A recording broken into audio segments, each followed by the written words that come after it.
Now let me make sure that everyone can hear you, because last time Yeah, we you had an kind of issue fucked with up. that. You kind of fucked that up.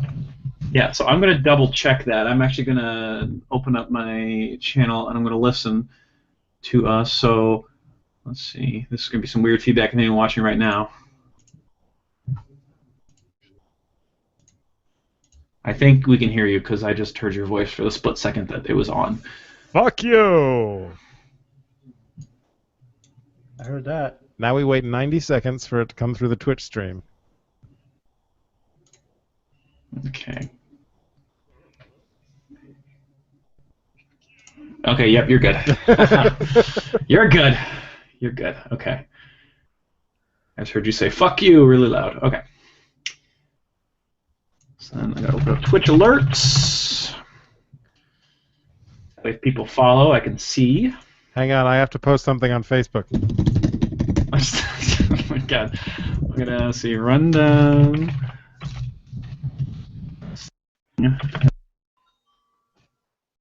Your microphone keeps muting, and I don't know why. Who, mine? Yep. Yes. Me? Yes. That's weird. I guess I'm typing, and it's like, whoa, that's fucking loud. Like that? No, but on on the Google. Oh, okay. Gotcha. On the gigs. On the gigs. Let's see. Rundown Wrestling Live. We'll put this under gaming talk shows because I don't have regular podcast folders. Smash. People come in, they're like, oh, this isn't about gaming, and they get mad, but whatever. Life's a game, man. It's all about how you play it, man. I gotta go turn on the other lamp, man. It's all about the game and how you play it.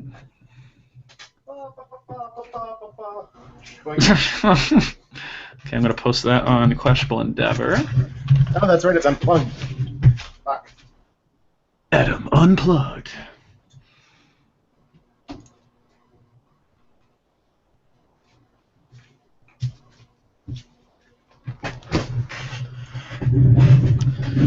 Thankfully, I am wearing pants. Overrated. Bow, chicka, bow, bow, bow. Just because it's after dark doesn't mean it's that kind of show. Ooh, new home movies quotes. Gotta share that. Okay. What was I doing? Oh, yeah, I just paid $9.99 to the WWE Network. Oh, how joy. Yeah. That's weird. You didn't have to do that for a very long time.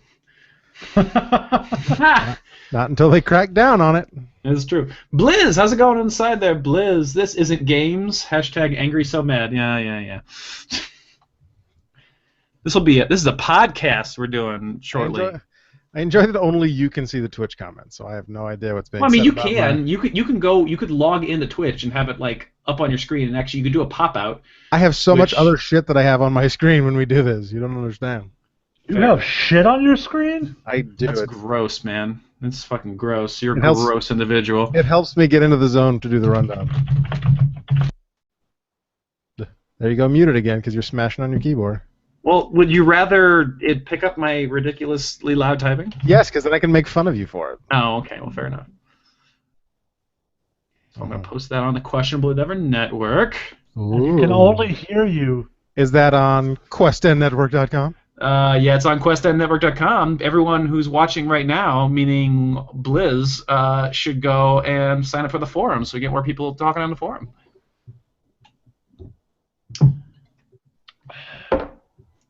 Hey, Adam. What? If I set up a calendar on the Questionable Endeavor website, we should figure out a night that would work to do a Quest and Network game night where we play some sort of like that Jackbox or something. Yeah, and we get like you and Troy and Bill and I would say Jason, but he doesn't like video games. I like certain video games. Or maybe if you all play Grand Theft Auto, I'm down. Okay, fair enough. Big on Leisure Suit Larry. Leisure Suit Larry. There you go. Maybe get Sean involved if Sean wants to jump in. Yeah. Any game where I can kill a hooker, I'm on board. Co-Ghost. Henry Hugepex? Yes, Henry Hugepex, the suplex throwing human duplex. Yeah, if I can find a free night in my crazy busy schedule. Tell those trivia people to fuck off. You got to play video games on the internet. Dude, Yeah, I had 21 teams this week. Wow. That's pretty intense. It was crazy.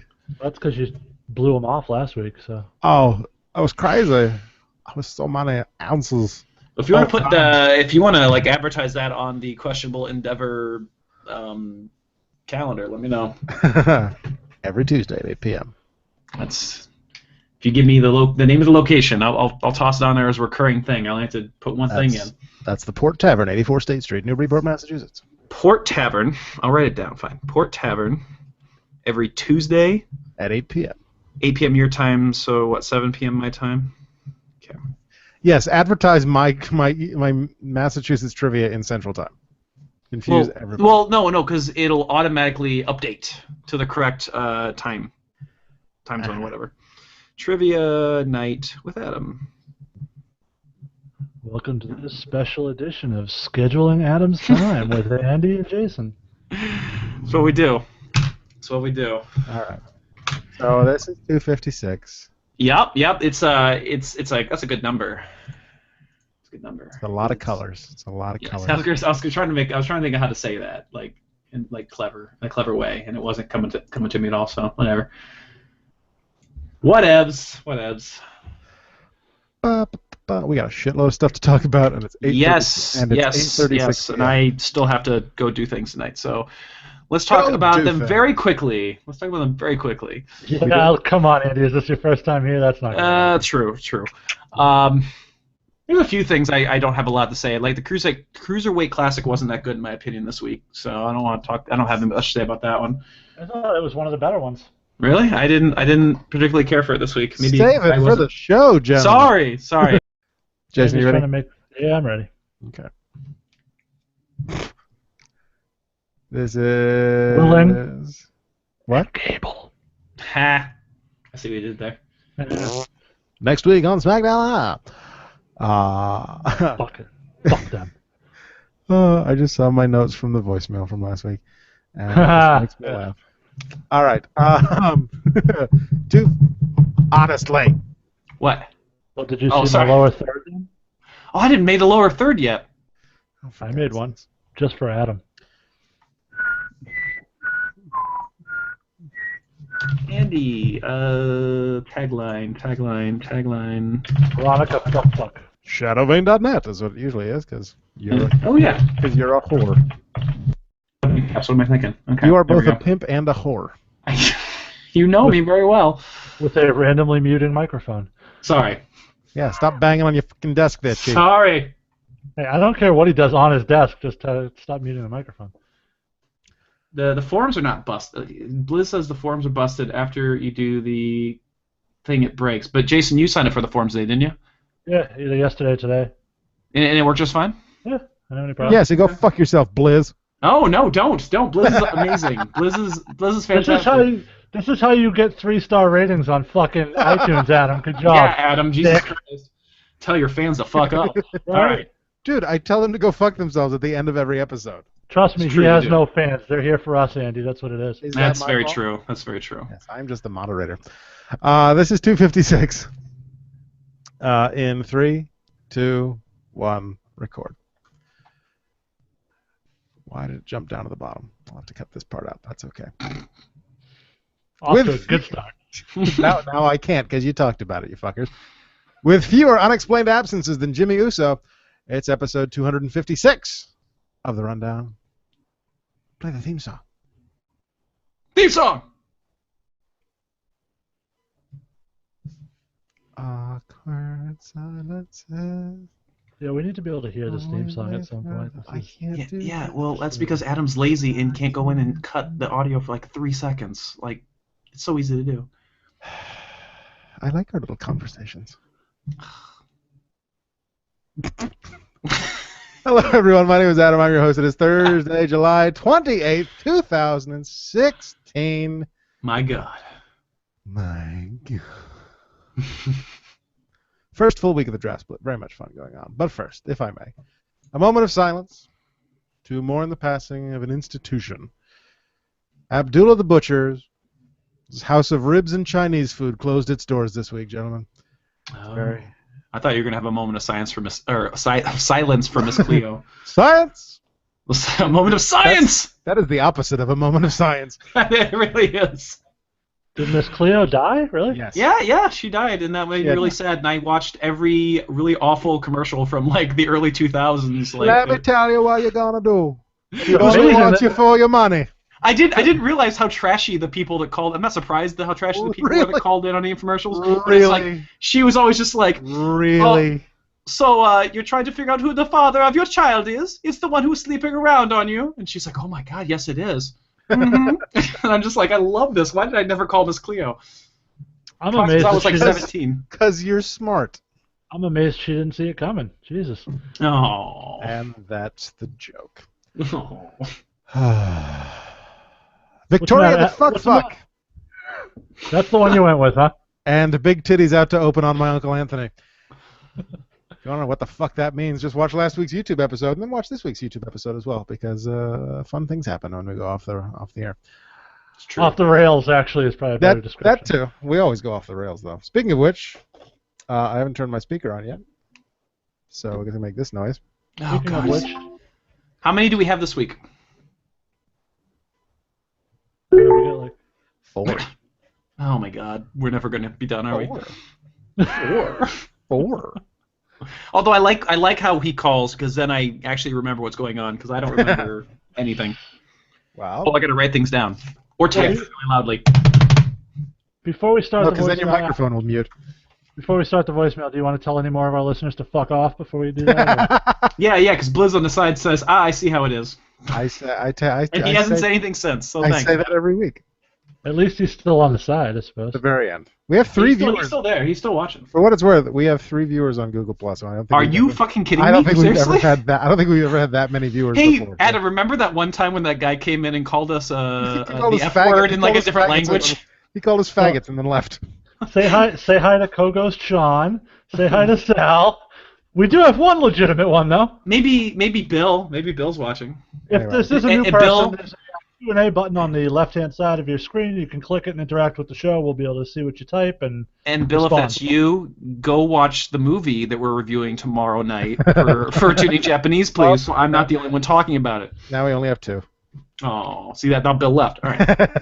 oh, there we go. It's Zach.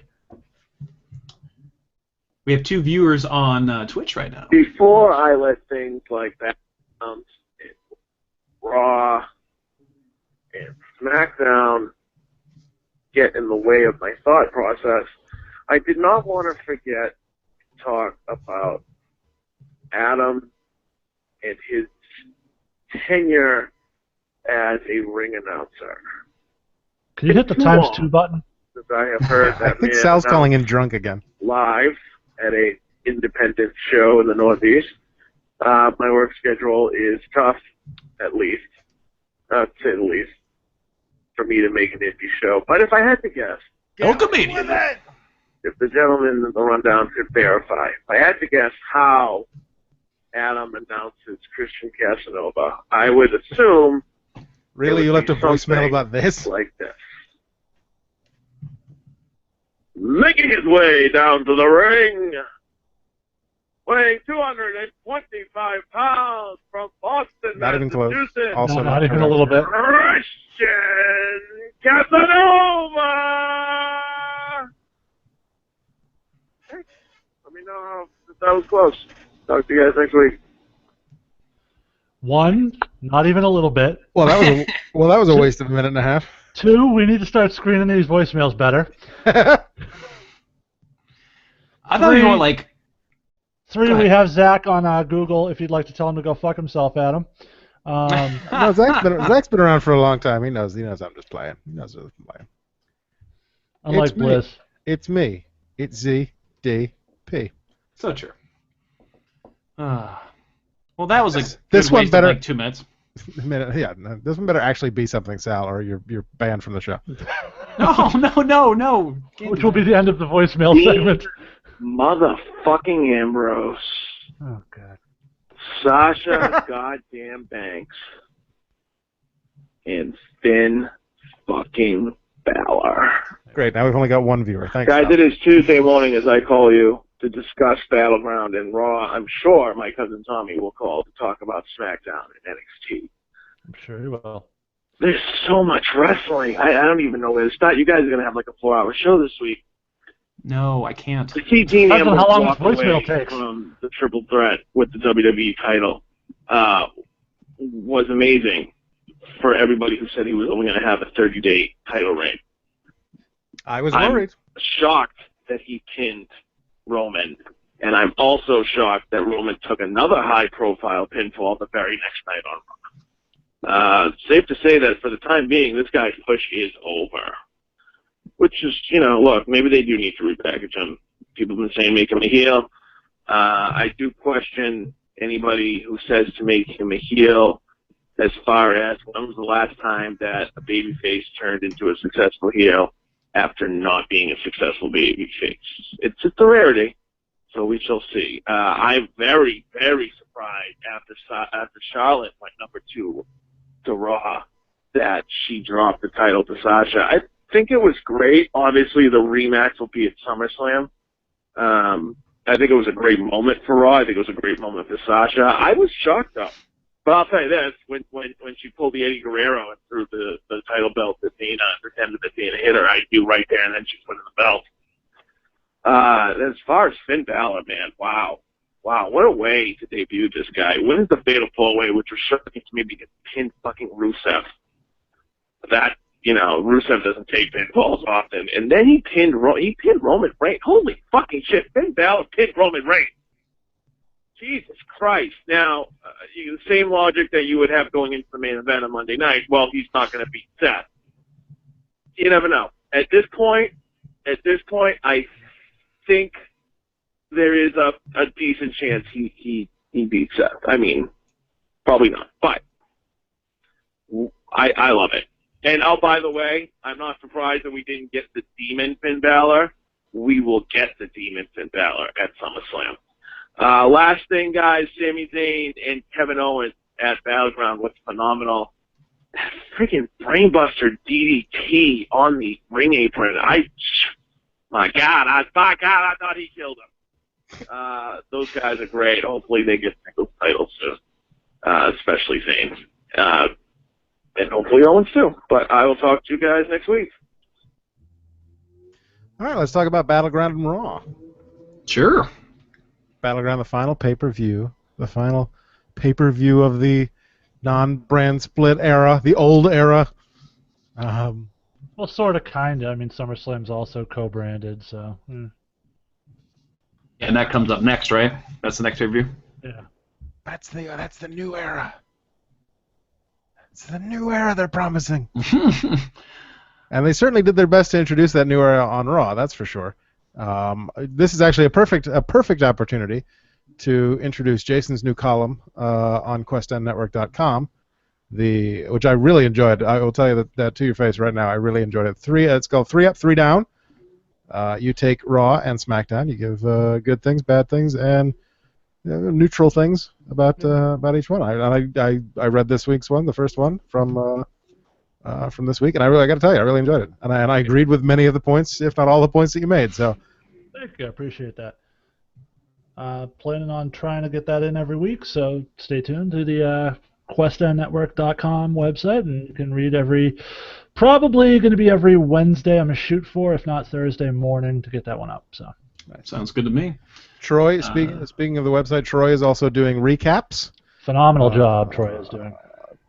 Hopefully that will hopefully that will stay a regular thing as well. Once Troy starts the new job, all bets are off. Once he transitions to his new position at a new company.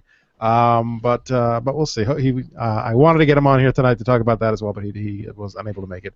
So definitely go check those out on the Questionable Endeavor Network website, questnnetwork.com. I just did the plug 30 seconds ago, Andy. Jesus. Third time we've I got to throw it on there again.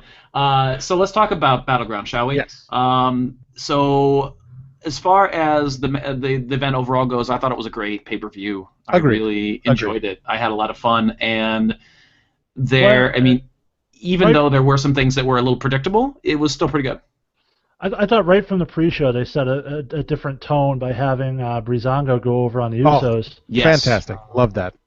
Once I saw that, I kind of figured we were in for something a little different, and they delivered. I thought it was a very good pay-per-view. Definitely. So we had. I have to bring up the results. Sasha Banks and Bayley kicked the show off proper. I was surprised that was the match that opened. Honestly, Yeah. I figured if anything they would open with Becky and Natalia, but Well, that's what I said too at first, but then go back and rewatch the pay-per-view, and they used Becky and Natalia as kind of that perfect popcorn match. Yeah. True. Good Really cool break down. up the main event. Yeah, so it made sense when you think of it in that context. And you knew the crowd was going to just go absolutely apeshit for the Bayley.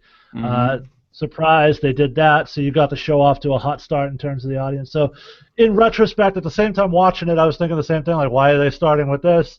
But now going back and looking at it, it makes perfect sense, and it was brilliantly done by them. Yeah, no, it definitely set, I think, the energy level for the pay-per-view. Not counting the pre-show match rather, and it was a good match. I mean, it was a fairly solid tag team match, and it was great to see Sasha Banks and Bayley go over, and obviously leading to the big night on Raw, where they kind of led to that singles match between Sasha Banks and Charlotte, which we'll talk about in a little bit as well. From there, we had the Wyatt family going over on the New Day. That was interesting. Do you want match? Do you want to say it now, Adam? I said it last week. Go ahead, say it again. We all know it. Sorry, you can say it. I'm still not going to say it was a bad angle, but the finish was disappointing. The finish. What was good about the angle? Where did Xavier Woods' storyline go? It entertained me. Where did it go? What did it do? I don't give a shit. I was entertained. Go fuck yourself. Well, I agree with Adam on that one. I enjoyed it. I liked Xavier. I like how Xavier Woods, he's the better actor of the three. Sure, he put over being frightened. He overcame that fear. It was a good match. It was a good match. How did he overcome the fear? He freaked out at the end, and that's why they lost the six-man tag. He didn't overcome anything. That would have been, Andy, honestly, I would have probably been better off had he gone crazy at the end of that match and pinned Bray. Then at least you would have had some facsimile of a reasonable conclusion to that storyline. Now the Wyatts are broken up. We're never going to see a tag title match. This went nowhere, served no purpose, and made no sense. Did it make for an entertaining match? Sure, the match in and of itself as a standalone match was fine. The angle, the story was almost a waste of 4 weeks of New Day promos that could have been better. With the club, for example. Agree to disagree on that one. We go from that to Rusev defeating Zack Ryder via submission. Rusev accompanied to the ring by Elsa from Frozen. Yes. God damn, did Lana look hot. That's all I'm saying. Just absolutely. Rusev accompanied to the ring by Elsa versus Sting from Great American Bash. No. Actually, I don't know if you heard it. He apparently designed this outfit. The jacket was to be Sting from the Great American Bash. Yeah. The trunks were to be the Ultimate Warrior from the match with Sergeant Slaughter at the Royal Rumble. And the glasses were to be Macho Man Randy Savage from the 4th of July Yokozuna Body Slam Challenge. Uh-huh. So he had one of each thing. So it's a melange. Yes. I'm always down for a good menage. So Rusev does not drop the title during this match. And thankfully, Zack Ryder is not made to look like a complete utter. Right. No, he looked strong in the match. I approve of that. However, someone was made to look like a completed asshole during this match, and it was Zack Ryder's tag team partner, Mojo Rawley. No, that was after the match. That was after the match, and Rojo, I can't talk today. Mojo was fucking awesome. Who made his debut to zero reaction from the crowd, followed by zero reaction from Rusev. Followed by Rusev completely no-selling it and making him look like a piece of shit. He would have had a bigger reaction for a fan to jump the barricade than the newest call-up from NXT. That was tremendous in terms of burying Mojo before he ever gets started. I popped. That's all that matters. Right. Mojo's of course awesome. You did. And he didn't even attack Lana. What the fuck? Mojo can go away as soon as possible. No, never. Sami Zayn then defeats Kevin Owens in what I believe is match of the night. Incredible. Early Yeah. candidate for match of the year, actually. I'd say. Incredible. Amazing match. And Sammy didn't die, which was good too. because Right. Yeah, It looked like that was that a was- positive. That was a positive. He's done that move a bunch of times at NXT. As the first time I've seen him screw it up, but that could have gone horribly, horribly wrong. Mhm. And of course, the first thing I said was, I think that's the shoulder he just came back from the injury on. So, but based on what we saw following a couple nights later, and the next night I should say, there was no significant damage. So that's good. Right. That is When he good, yeah. when he tried when he was going to do that the diving DDT through the turnbuckles, Yeah. I told Emily was on the couch. I was like, "Oh, watch, this is cool. Watch." And they got kicked in the face and he didn't do it. I was like, "God damn it!" Just But yeah, stay that- on your feet, Sammy. God damn it. Like what Sal said, that fucking brainbuster on the apron was brutal. Yeah, no, it looked bad. And it looked amazing. Yeah. But does anybody actually believe that was a blow off to this feud? Because I don't. Yeah, that's what I said on Twitter. I was like, "How can this be the end if they're on the same fucking show?" Yeah, I don't know. I mean, depends on how they book them, where they go next. I don't know. We'll see. We'll see where it goes. Or they might swing back to each other eventually here. They did strategically keep them apart on Monday, which They we'll did. get into. Right. So They did. From there, we had Natalya defeating Becky Lynch by submission, which was, I know a lot of people didn't particularly like this match from what I've heard and read, but I kind of enjoyed it. I enjoyed seeing a different style of match. You don't always get to see the women wrestling in a technical style match, so it was different. It was refreshing, in my opinion, to see a mat-based match between these two women who can do it. You know. It was all right. yeah, it was okay as a popcorn match. That's really what it was. I'm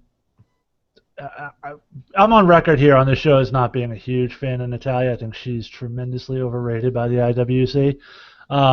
Can she go in the ring? Sure. She blows a lot of spots. This match was definitely better than the one we got on Tuesday night, put it that way. So I'll give you that one. Then we get The Miz beating Darren Young, which in a weird end to the match that didn't make any sense to no me. sense at all. And then Darren Young applies the wrong submission move. Yeah. yeah, no. First off, the highlight of the night for me might have been Bob Backlund trying in vain to rip his shirt off. Yeah, I wasn't sure what was going on there either. That was one of my favorite He things. just But ended up wearing it awkwardly backwards. I guess the official decision, as I read it, was a double countout, which makes no Yeah. sense since Darren Young had just fucking gone out to the floor when the bell rang. I assumed double disqualification then. That's what I Like the thought, ref but just they, threw it out. I believe they listed it on their website officially as a double countout. That's weird. Which leads me to believe that they had no fucking idea how they were going to end that, or it was botched No. horribly, because that makes no sense. Nothing Yeah, it was weird. about that Just finish. blame it on Backlund. I will say this: the best part of the post-match finish was Darren Young doing the staring at his hands thing. Yes. I did enjoy that. Even though he did the Cobra Clutch instead of the crossface chicken wing, Right. he was still Well, staring at his hands like a madman. Or the Yep. $1 million dream, whatever you want to call it. Exactly. Yeah, whichever version of that. From there, we had John Cena, Enzo Amore, and Big Cass taking on the Club and defeating the Club. I just wanna thought point that was out- a good match. I just want to point out, I think it was Cole who called it a renewal of the rivalry between John Cena and AJ Styles. Is it a renewal if it never stopped? I wouldn't say renewal. No, definitely not renewal. Sean, Yeah, I like Sean's comment on the side. Sean on the side says, if you keep heckling people who leave voicemails, it might discourage people like your grandmother from calling in, and that would be sad. there. As long as your grandma calls in when she's not taking a shit next time, that would be. I want to hear more. I want to hear more of your grandma. That was great. My grandma, who sounds like Adam Sandler. Yeah. Oh, other fun note from this match is JBL shitting all over Enzo Amore on commentary by saying basically, God, can't wait to see this guy in a singles run, Michael. Like, okay, but he's in a tag team now. Yeah, exactly. Well, why don't we start here though? Fucking promo of the year to start off by Enzo. Oh right? God, yeah. That was amazing. This guy he was good in NXT. He has raised his promo game to an Amazing. entirely Incredible. different level on the main Mhm. roster. Well, that's what you're gonna do when you sit around after busting your fucking face for 6 weeks. You don't think of shit to say. But here's the interesting thing I found about this whole situation with Enzo and Cass teaming up with John Cena. It was almost in a weird way like Enzo and Cass were giving the rub to Cena instead of the other way around, which is how it's been in the past. It's almost like it was a way to try to get the fans to get behind Cena a little bit, to take their most popular act and couple them up. Because like drafting Big Show right after American Alpha? Right. Because Cena essentially got out of the way and let Enzo and Cass be the stars here, and he kind of faded into the background, which I thought was interesting. Yeah, no, I like that. I like the fact that happened. I like the match overall. It was good, and it was kind of neat to see, and know these teams are going to be broken up, and they would have nothing to do with each other after this. So it was just kind of a all balls out sort of match, and I really did enjoy it. It was good. Yeah. And then we had the main event where Dean Ambrose. Yes. Dean Ambrose defeats Roman Reigns and Seth Rollins to retain his title in the main event. You skipped the highlight reel. Oh, well, that wasn't what was on Wikipedia. Sorry, it wasn't on the list there. So there was that. Which was good. Which was interesting for only one thing, and the scripted shoot comment by Randy Orton. That was great. That in context makes no sense whatsoever. But, well, yeah. Well, plus we got the Viperville. Yeah. I am a fan of Viperville. That was good. No enhancement. No enhancement needed. No enhancement needed. Then we get the world title match. 2 wellness suspensions. I think that whole segment could have been saved for SmackDown. Oh, 100%. Talk shows on pay-per-views never fucking work. Well, over and above all that, I don't think we needed the highlight reel on Sunday and then having him on Miz TV. Miz TV, yeah. I think but one it set or up the other. his first match back. It was a cool down. It was another cool down between the Cena Enzo match, in the main event. And I know it was trying to shit on Chris Jericho when he mentioned, he's not gonna be gone for a while and come back and have a match against Fandango. But fuck you, don't shit on Fandango. I like Fandango. All right. Then before we get to the main event, they show the rosters for each show in their respective locker rooms, cheering on their superstars in the main event triple threat match. I desperately, in my head, I was begging them to show Heath Slater in a room by himself, watching on TV. Hey, Adam. He's a one-man brand. Nice. Pwned. Actually, it's funny that you brought up. That was good. I'll give you that. That was good. It's funny that you brought up those shots, because to me that was probably a horrible idea by the director, because all you did there was expose the complete lack of a roster of SmackDown as you go to the Raw locker room and you have to pan across to show everybody, and then you go to the SmackDown locker room and everyone's in one shot with some empty chairs. That's why you don't do 3 picks to 2. There's a cat back there who's very interested in a snake. There is. Anyway. That cat's going to fall through during the stream. It's going to be great. Yeah, so... World title match. God damn it. So Dean Ambrose going over and bringing the belt to SmackDown. What do you think about that? Do you think it was the right choice, leading to our creation of the Universal title? We'll talk about that when we get to Raw. I enjoy the name. I know, Jason, you don't. I enjoy the name because it fits. I think it fits perfectly with Stephanie's character. I'm conflicted on it. I think it fits perfectly with Stephanie's character and Stephanie trying to be like, no, I'm better than Shane. He's got a world championship. We've got a universal championship. Then we're going to change it to the Galactic Championship. That fits with the theme of doing stupid shit that puts the show behind Stephanie's own personal agenda. Hey, that's great. All 3 McMahons are in WWE 2K17.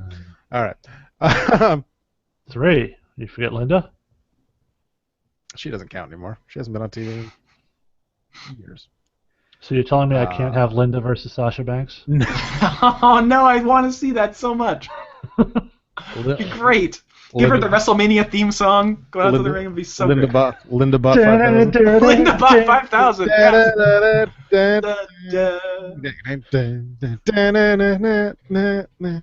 So good.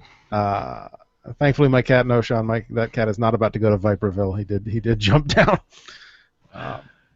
Also, not a viper, just a corn snake. Anyway, yeah. So triple threat match. Roman Reigns comes back from 30-day suspension, gets to take a nap during the match. Yeah, I know, right? What kind of bullshit is that? He gets 30-day nap already, and then he's like barely in the match. I also enjoyed my other tweet. I'm reading my own fucking tweets, but who cares? Roman is willing to do anything to get back the WWE Championship, like Adderall. Okay. Sean says, if you're going to have a Universal Championship, you have to involve Max Moon, Perry Saturn, and Val Venus. That is true. That's canon right there.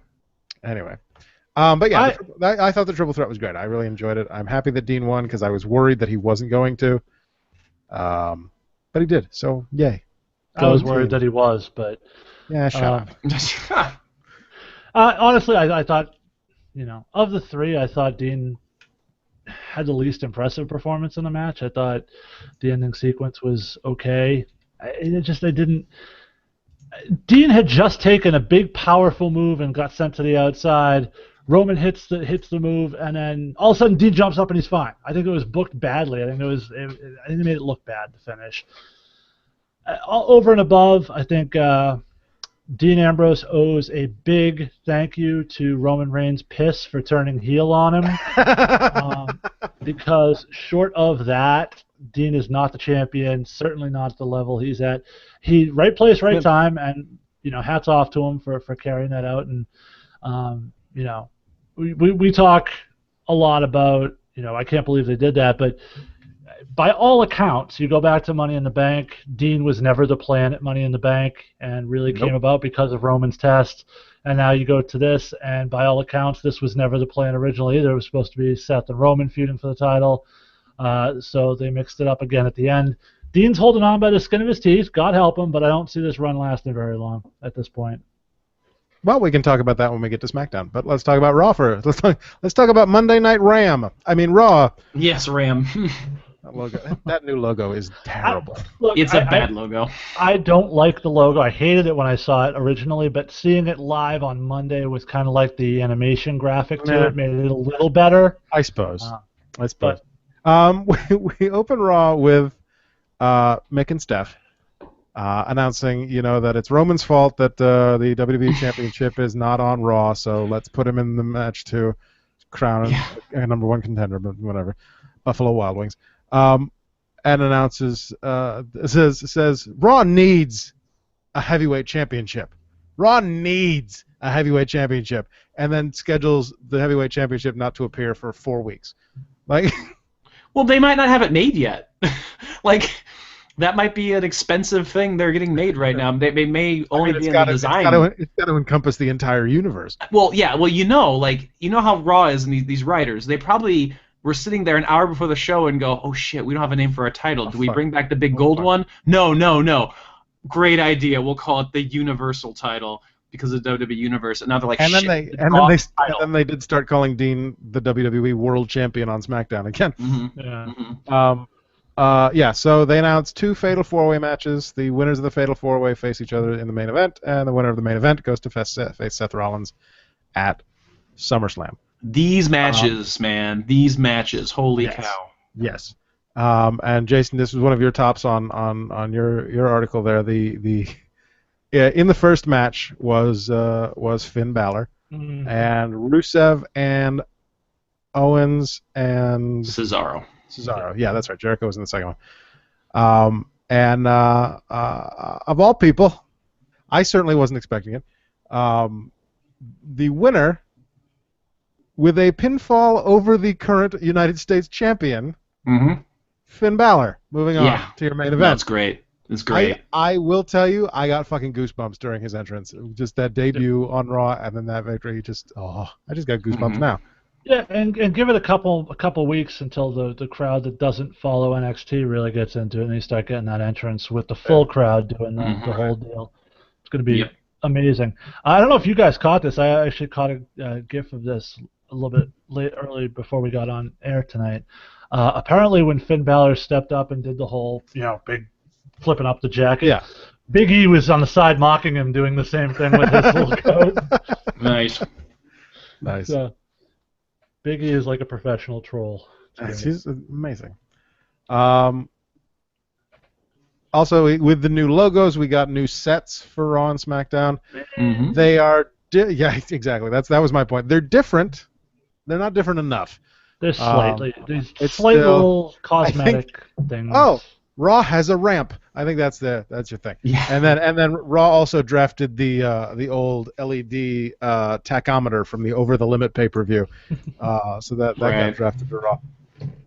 Well, Raw also moved the commentators back towards the stage. Back to the stage, yep, which is Right. nice. So no more Spanish And- announce table on Raw, which is good. And unlike what they did before, the last time they did that during the first brand split, and it lasted for like 4 weeks, no more camera in front of the announce table. No. If the announcers are talking, they are standing, which, as you mentioned in your article, is a great touch. I love it. The ring is behind them over their shoulders. It's a great shot. You get the entire arena in there.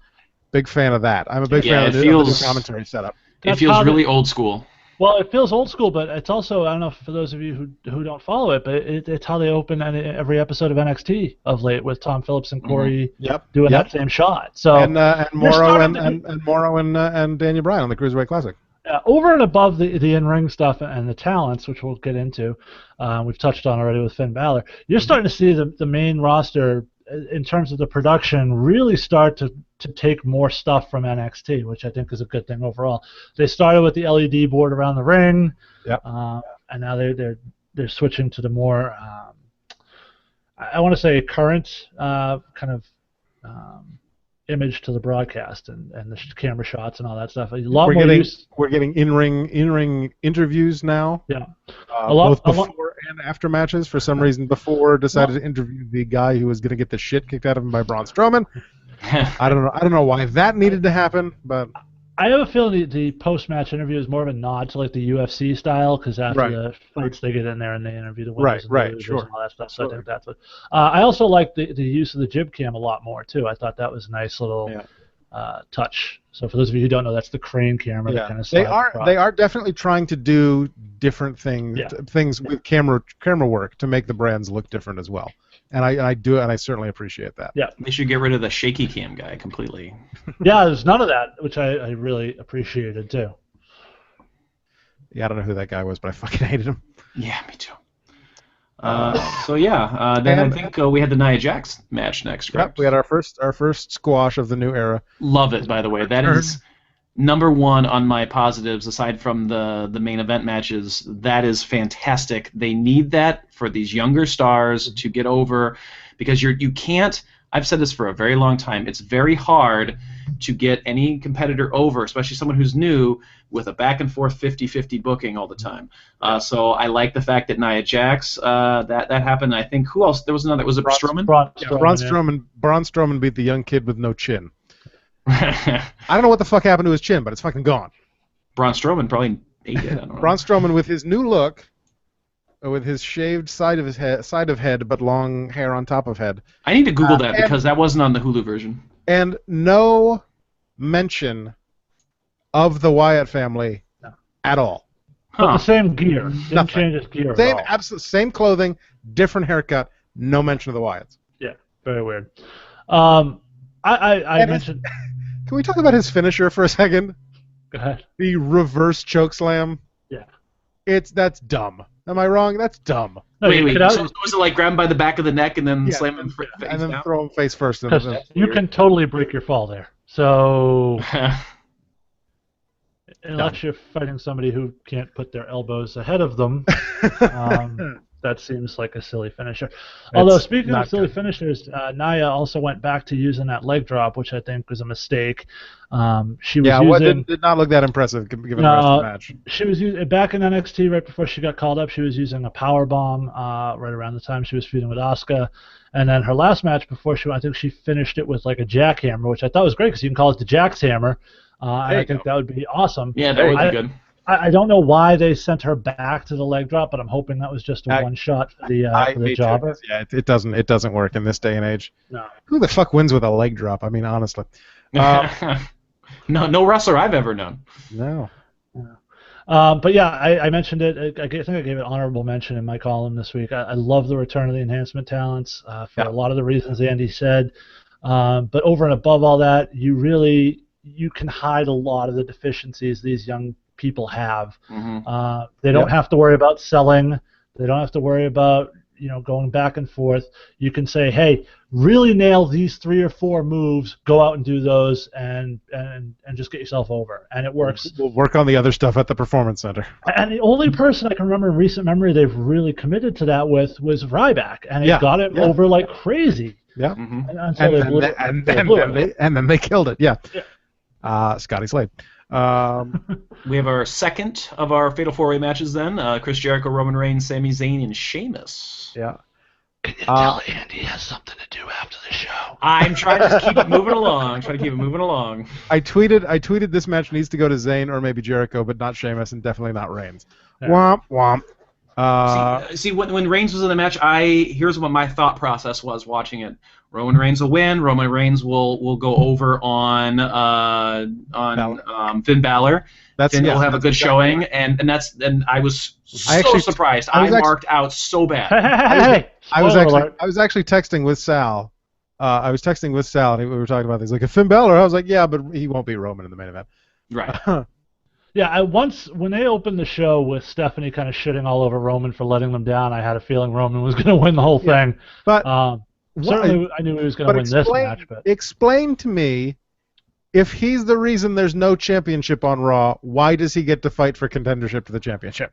Probably for the same reason that when they pulled the thing at the Royal Rumble with Triple H to get the title off of Roman Reigns, the next night they put him right in the #1 contenders match. Yeah. By the way, I tweeted that. I tweeted that, and somebody replied to me. It's fake, right? Well, no shit, Sherlock. Go fuck yourself. Yeah. The second Fatal 4-Way match not as good as the first one, but still it's still fun to watch. It was still exciting because you did not know what was going to happen. Most notably, Roman Reigns missing a Superman punch on Jericho, Jericho standing up and them doing the exact same spot immediately after. Yeah. I thought it was a little weird too how much of the end of the match just ended up coming down to Roman and Jericho and kind of let the other two just fade into the background. Mm-hmm. So. As a strange choice, yeah. Yeah. We had a Neville Curtis Axel match, which not much to talk about. It was on Hulu, but I've heard it's not much to talk about. God damn it! That was on my 3 down. Yeah. Yes, this match was frustrating. Because it's the return of Neville, which, as you mentioned in your article, they didn't fucking build at all. It's like, oh hey, Neville's back, he's gonna have a match, and also, it's Curtis Axel. Mm-hmm. Do something with Curtis Axel. Mm-hmm. Don't fucking call him Mr. Irrelevant. Don't have the ring announcer call him that. That's garbage. Wait, what? Because he was the last man drafted by Raw. Mm-hmm. And apparently in the NFL, the last person drafted, they start calling him Mr. Irrelevant. They had JoJo announce him as Mr. Irrelevant Curtis Axel. Well, there's a way to get your wrestlers over. Fuck yourself. Whoever made that decision, go fuck yourself. And this is that same logic by which they encouraged all the fans to chant boring at Lance Storm in an attempt to get him over. Frustrating. And Curtis Axel is so incredibly talented in the ring. He's great. He's awesome. And didn't get a lick of offense in this match, so we didn't get to see any of it. He has amazing lineage. He's charismatic. He can be funny. He can do a lot of stuff. And fuck, when you got guys like The Rock coming back after years, who is it that they train with? It's fucking Curtis Axel. That's how good this guy is. Yeah. And they refuse to do anything with him. And like I said in the column, I was hoping at the time that they broke up the Social Outcast, that meant that maybe we were going to get to see him do something with Axel, and nothing. You would hope. No. Sean's on the side says, definitely not fair to call Curtis Axel Mr. Irrelevant. That's Apollo Cruz's gimmick. Oh, I like Apollo. Smile at Apollo. He's one of the top 6 guys on SmackDown. That just fucking pissed me off. All right, so we have the match of the night. Well, I don't know. I'd still call it the match of the night. Charlotte versus Sasha Banks, just because of, if anything, it was a good wrestling match, but if anything, the ending of the match. Yeah. Sasha Banks goes over, wins the women's title, and I think that is, to me personally, that was an absolutely brilliant move. Don't push that to a pay-per-view. Put that on the first show of Raw, have a title change, and do new era, and do what Raw has been missing. Actually have title matches where the title changes hands. And right now, the women's title is strange to say it, but right now it's the #1 title on there because the Universal title doesn't exist right now. I would argue it being the top title right now currently because it's the only the United States Championship. Well, duh, the United States Championship has always been trash, honestly, in my opinion. Well, when John Cena had it, he was the only one that made it worth anything. Yeah, that's true. But I think that the match was great. The emotion at the end, it was cool to watch. Here's what you missed though. Or no, maybe that came next. Never mind. Never mind. Nope. So before that we had the squash match with Braun Snowman and local talent number 6 with no chin. But yeah, Byron Saxton in the ring interviewing the local guy. What are you gonna do?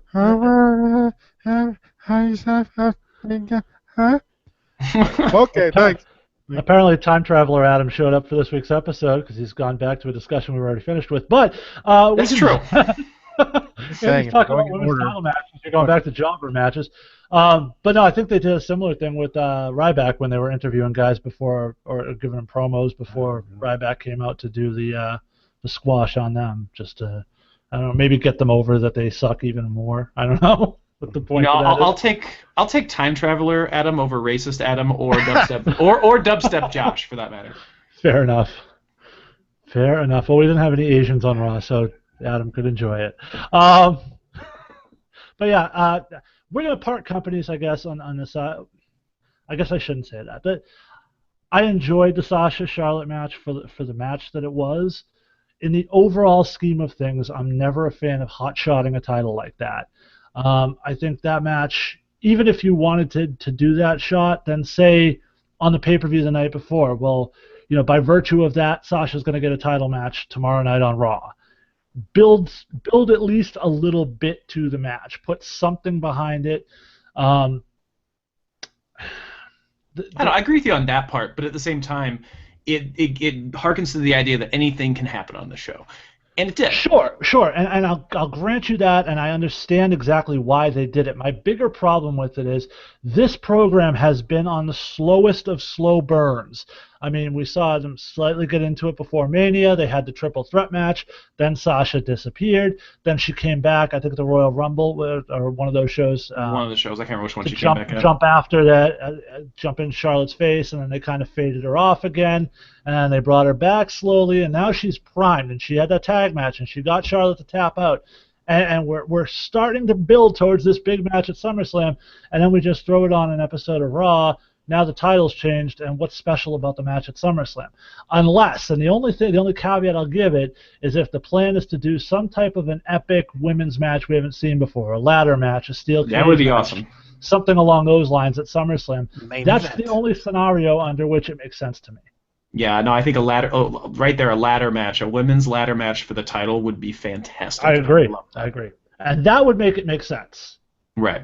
Because this feud's not over. I mean, for sure the feud's not over. They're going to be fighting over that title for a little while longer.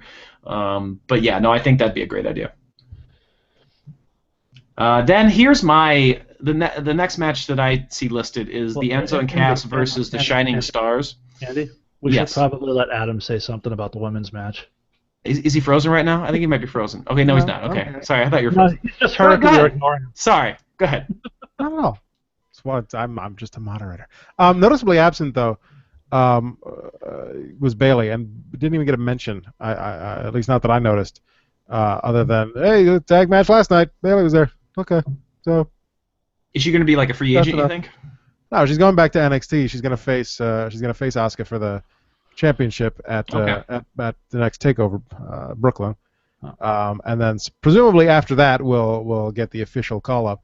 Well, I don't know, because William Regal has to check it with Asuka first before he can make the match, according to the skit on NXT last night. Well, that was just Samoa Joe being a dick. No. I'm talking about the skit with Bailey and Regal in the back. Oh, they did a whole thing where Bailey's like, I think I'm ready to take her on, and blah blah blah, and William Regal's like, well, I got to talk to Asuka to make sure she's okay with it. But as long as she is, you've got your match. I'm like, I completely missed that. since when the fuck did they do that? I did miss that. Yeah, but I was just glad that at Battleground that the wacky waving inflatable arm flailing tube men got called up as well. Yes. I was a fan of that. But yeah, no, great, fantastic match. I said this on Twitter, on my Twitter and my Facebook. I don't know how, given the circles that I've run in the last 8 years in the business, but somehow I have never met Sasha Banks, despite knowing many people who know Sasha Banks. So I don't know her personally, but I know a lot of people who know her, and from everything that I have heard, everything that I have read, everything that anyone has ever told me about her, this was probably the most deserved title victory in a long time. Yeah, and So. I'm one of those people that's had the privilege of being on shows with Sasha, and I can attest to all the things you just said, which I was, don't get me wrong, as much as I disliked the way they hot-shotted the title, I was absolutely thrilled for this girl. Sure. Like hardest working person, one of the hardest working people I've ever seen.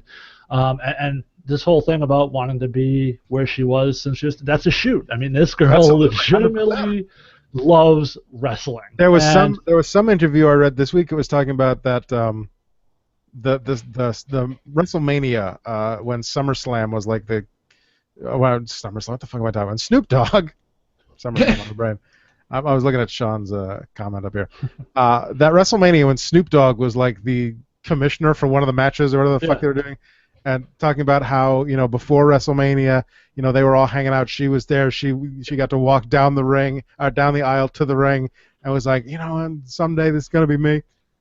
Just now, absolutely, this is 100% legit. A story of a girl living her dream, and making it. Local girl makes good. Well, and over and above the local part, I think that to me was part of the disappointment, was that's the story you could have told going into SummerSlam. The little girl since she was 10 years old versus the girl who just got into the business 4 years ago on her daddy's name with the silver spoon in her mouth. And you can still tell that story though. But no, you can never build to that moment at SummerSlam when in front of that packed crowd at the Barclays Center, Sasha overcomes all the odds, overcomes Dana, overcomes the months of cheap shots and cheating from Charlotte to win the title. You had a chance. You can't unpop that title cherry. Right. You had a chance to have that moment that Bayley had last year when she beat Sasha for the NXT title. You had a chance to have that moment for Sasha at SummerSlam, and you blew it on a Monday Night Raw with no advertisement. And I guess that's probably the biggest problem I had with it. Okay, sure. I mean, it makes sense. Yeah, definitely. But yeah, definitely good for Bayley. Sean on the side. Sasha, there's only one way for us to end our feud. You and me at SummerSlam, one-on-one, in a Yappa Pie strap match. Yappa Pie. All right. At least he didn't say strap-on match. Would that be for the Champa-Cha? I don't want to belabor the point on this next match too much, but I do want to say that I disagree on, and I didn't see the match, so maybe I would think differently if I saw the match, but I disagree with Enzo and Cass fighting the Shining Stars. If you want to have a tag team division where you want to make every tag team actually serious, you're going to have some of the top teams actually competing against some of the current lower teams to try to build them up. Mm-hmm. So I didn't see the match, but I think that actually trying to push the Shining Stars a little bit and trying to give them some momentum is not a bad thing. Could have been a decent match. I assume you're referring to me putting them in the 3 down column? Yes. Okay. Well, let me defend myself then, because, like I said, you haven't seen it yet. So I didn't see the match, though. So earlier on in the show, they started doing this gimmick with what you're missing. Right. Earlier on in the show, they started doing this gimmick with the Golden Truth running around playing Pokemon Go. And searching and had an awkward interaction with Sasha and blah, blah, blah. And just typical Golden Truth, not really that funny attempts at humor. And I think we can go back a couple weeks. I've been a guy saying, let's give the Shining Stars a chance. They're talented guys. Right. I was perfectly happy having them. In fact, I said to myself, well, maybe we're going to get these guys to look legitimate now. You're putting them in the ring with one of the top teams. No. Then the match happened, and Enzo and Cass didn't look strong. The Shining Stars looked like buffoons because they turned this into the punchline for the Golden Truth Pokemon Go story, where they came out searching for Pokemons, distracted the Shining Stars, and that allowed Enzo and Cass to get the win. You made Enzo and Cass's win look cheap. You made the Shining Stars look like shit, all for the sake of a stupid joke that wasn't funny. That was why I had it in 3 days. Okay, that makes sense now. And if they would have swapped that a little bit and maybe had the Shining Stars roll them up even like with the distraction, that's more of a heel thing. But yeah, that is a little weird. I'll grant that. The match absolutely could have been decent. It could have been a great match because, like we said, all 4 of those guys can go. The Colognes are top notch, and it's a horrible gimmick, but they're great wrestlers.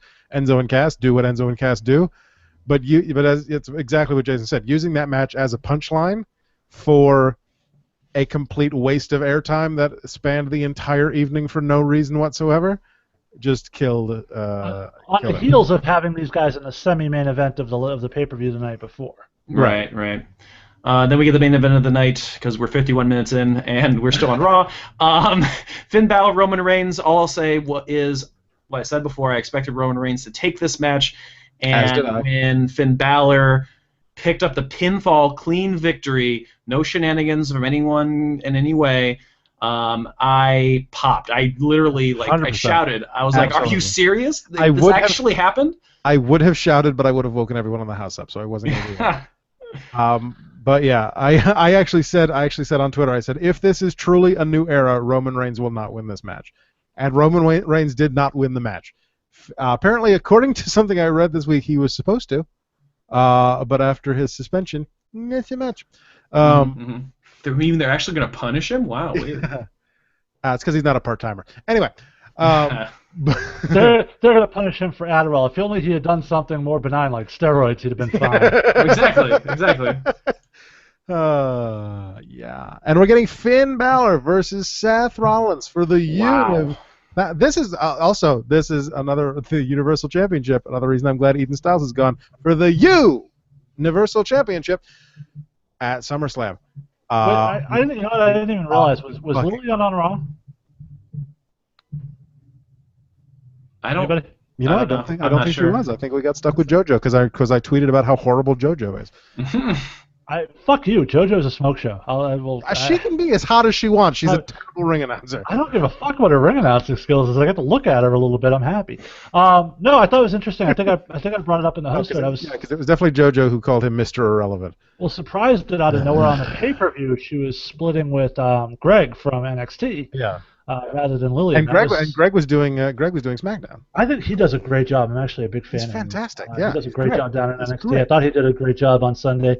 And when asked on Twitter about it, he said he's still trying to be humble and learn from the people in front of him. So guy's got a great attitude. I think he does a good job.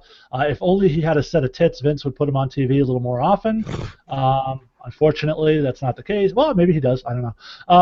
But hopefully that's the transition. Now we're going from Lillian to him, and we can get some quality ring announcing being done. Sorry, I've heard nothing about Lillian leaving though. No, well, there have been rumors on and off for a while. I mean, if you remember when she was home with her dad was sick. Yeah, and that was just a report that was a complete falsehood.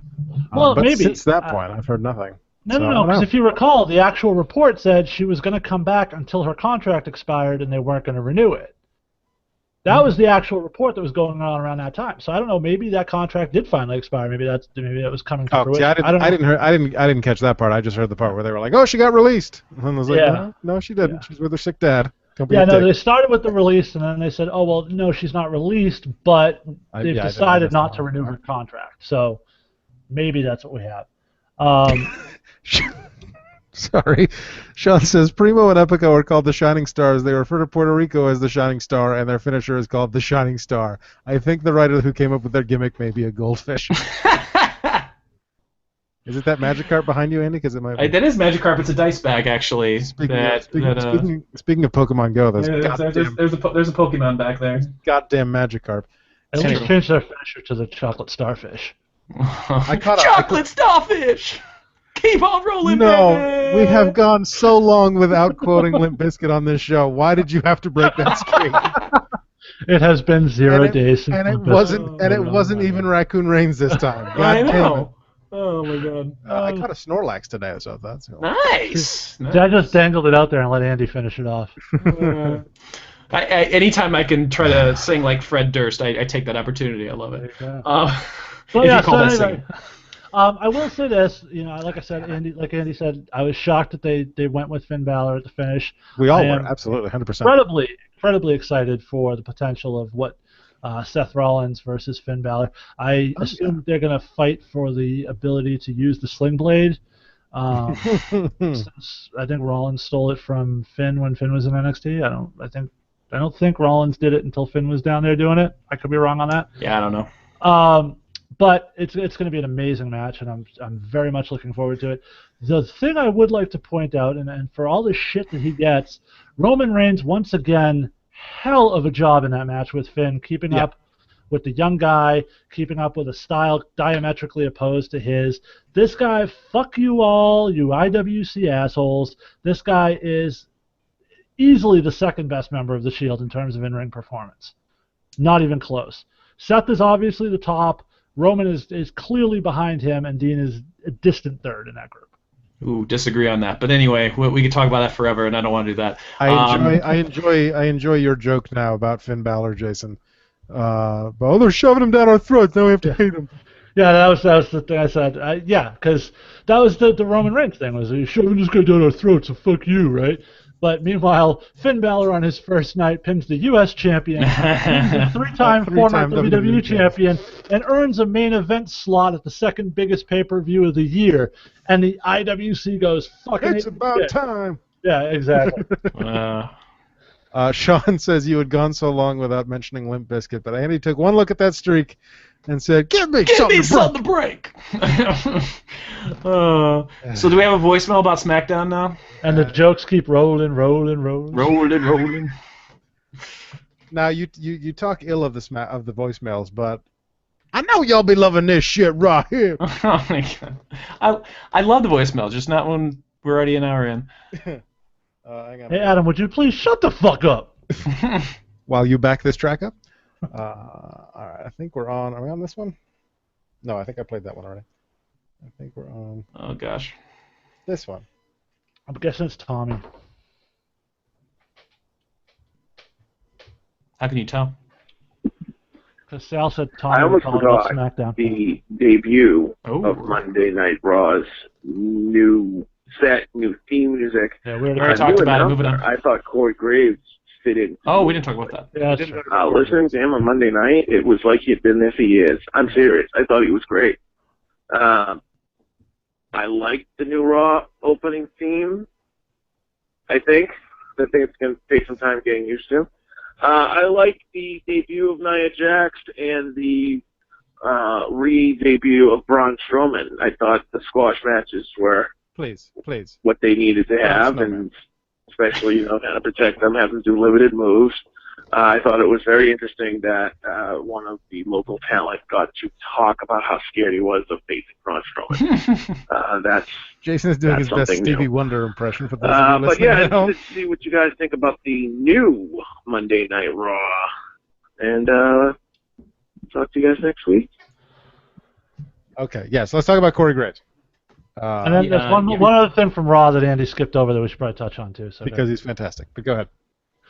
Because you listed this in your top. Was this in the top 3 or was this the? Yeah, no, I believe it made the top 3. I thought I've been on this show for a long time, saying I'm a huge fan of Corey Graves. I think this guy 100%. Is a throwback as a heel commentator to the old Bobby Heenan days that I used to love so much as a kid. This guy does exactly that, and the thing I found really, really good to see, I should say, was I had a lot of concerns going from an hour of pre-taped NXT broadcasting to 3 hours of live Raw with Vince McMahon in your ear. That's thrown off some very talented guys throughout the years. Corey handled it like a fucking champ, didn't skip a beat, did a great job. And I didn't even notice Byron was there, which is pretty par for the course on Byron, so that wasn't a negative. Was it Troy or Sean who posted to our host text saying I can't wait until Byron kills himself on air? But I thought having Corey there helped Michael Cole too. I enjoyed his performance more tonight, having that strong heel that wasn't corny or hokey the way JBL is. God damn it. I thought that was tremendous. I enjoyed the whole thing. Yeah, anytime you can not have JBL on a broadcast, you have a good broadcast. Corey Graves is fantastic. Yeah. And the hardest working man in WWE because he's doing every show they have except for SmackDown. He's doing Raw, he's doing NXT, he's doing Main Event, he's doing Superstars. He's doing the CWC. No, he's not. Well, he's doing the Control Center. Yeah, he's doing Control Center. Still counts. Still counts. Yeah, I said this before when we talked about the new commentator lineups. I really wanted Corey Graves to go to SmackDown and be with Mauro Ranallo because I thought that would be an amazing team. But JBL, I honestly think JBL works better with Mauro because Mauro is a stronger announcer than Cole, who can kind of keep things on track better and not go not like Michael Cole will get distracted by one of JBL's stupid fucking jokes. So I think the way that it played out, I think works okay. So, but yeah, Corey Graves is fantastic. I am a big fan. I said this on Twitter a couple weeks ago, and you sent me to an episode on the network, which I haven't watched yet. But I'm very sad that I never got to see Corey Graves as a wrestler. But as a commentator, A+. He's fantastic. Yeah, as a wrestler, he's a great commentator. No, he was a decent wrestler. Not what I said. Yeah, he was a pretty good wrestler. He reminded me a lot of his gimmick kind of reminded me of like a new version of CM Punk. Yeah, I think I got to see maybe one. I think I got to see maybe one or two matches before he got taken. Yeah, back when he was the tag team champions with Neville in NXT, it was before they were on the network. So I don't know if there's footage. I don't think there's footage of that on the network per se. I think there might be one of those best of NXT shows might have a match with them as a team. Against the Wyatts, I think, actually. No, but yeah, no. I'm pretty sure every episode of NXT is on the network, because it goes all the way back to the first season with Daniel Bryan and. Well, no. Yeah, that's the NXT that was on. I'm talking about when. You're talking about FCW?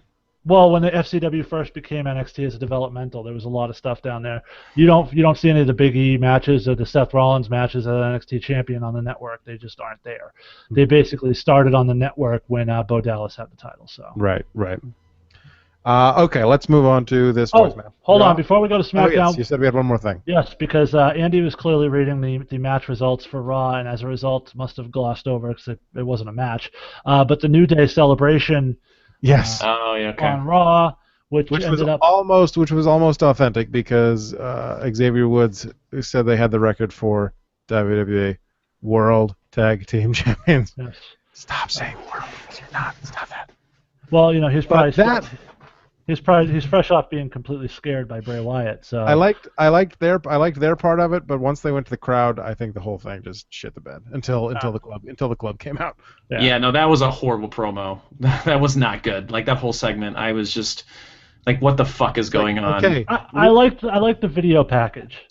The video package was a good touch. I do like that. But the whole Sonny Boy thing was just okay. We get the joke. His name is Sonny Boy. Move the fuck on. Well, and then I thought at least the club would beat the shit out of Sonny Boy or something. I was hoping. I thought he was like the audience plant to get his ass kicked, but especially when he had trouble getting over the barricade. I'm like, all right, this is a worker who is just playing this up, but no such luck. It was basically nothing. But we are headed towards Blue Gallows and Carly Anderson versus the New Day, which is probably the program we've all wanted to see. Second, maybe only to Enzo and Cass versus New Day. But this is obviously the most logical because it's heel on face. So we're headed that way, and I'm excited to see it. And I know Adam doesn't like it because it means Carl Anderson and his hot Asian wife will get more time to be talked about on TV. But I still prefer. I think it's going to be a great program. Yep. I'm gonna say that the club ends the streak. I'm gonna say the club. I think so too. The one who ends that record-setting reign. I agree. They broke the reign. That's all that matters. For the record, Adam trying to pander to our Asian fan base now. And technically, I'm still bothered. I don't want to talk forever about this, but I'm still bothered that they say that the tag team title reign has been broken. No, it really hasn't. But that's just going to get Adam into a hole like, no, but those titles don't have any connection at all to the original WWE F titles. But anyway, let's play another. You could go even further. That's the worst impression of me I've ever heard. Oh, sorry.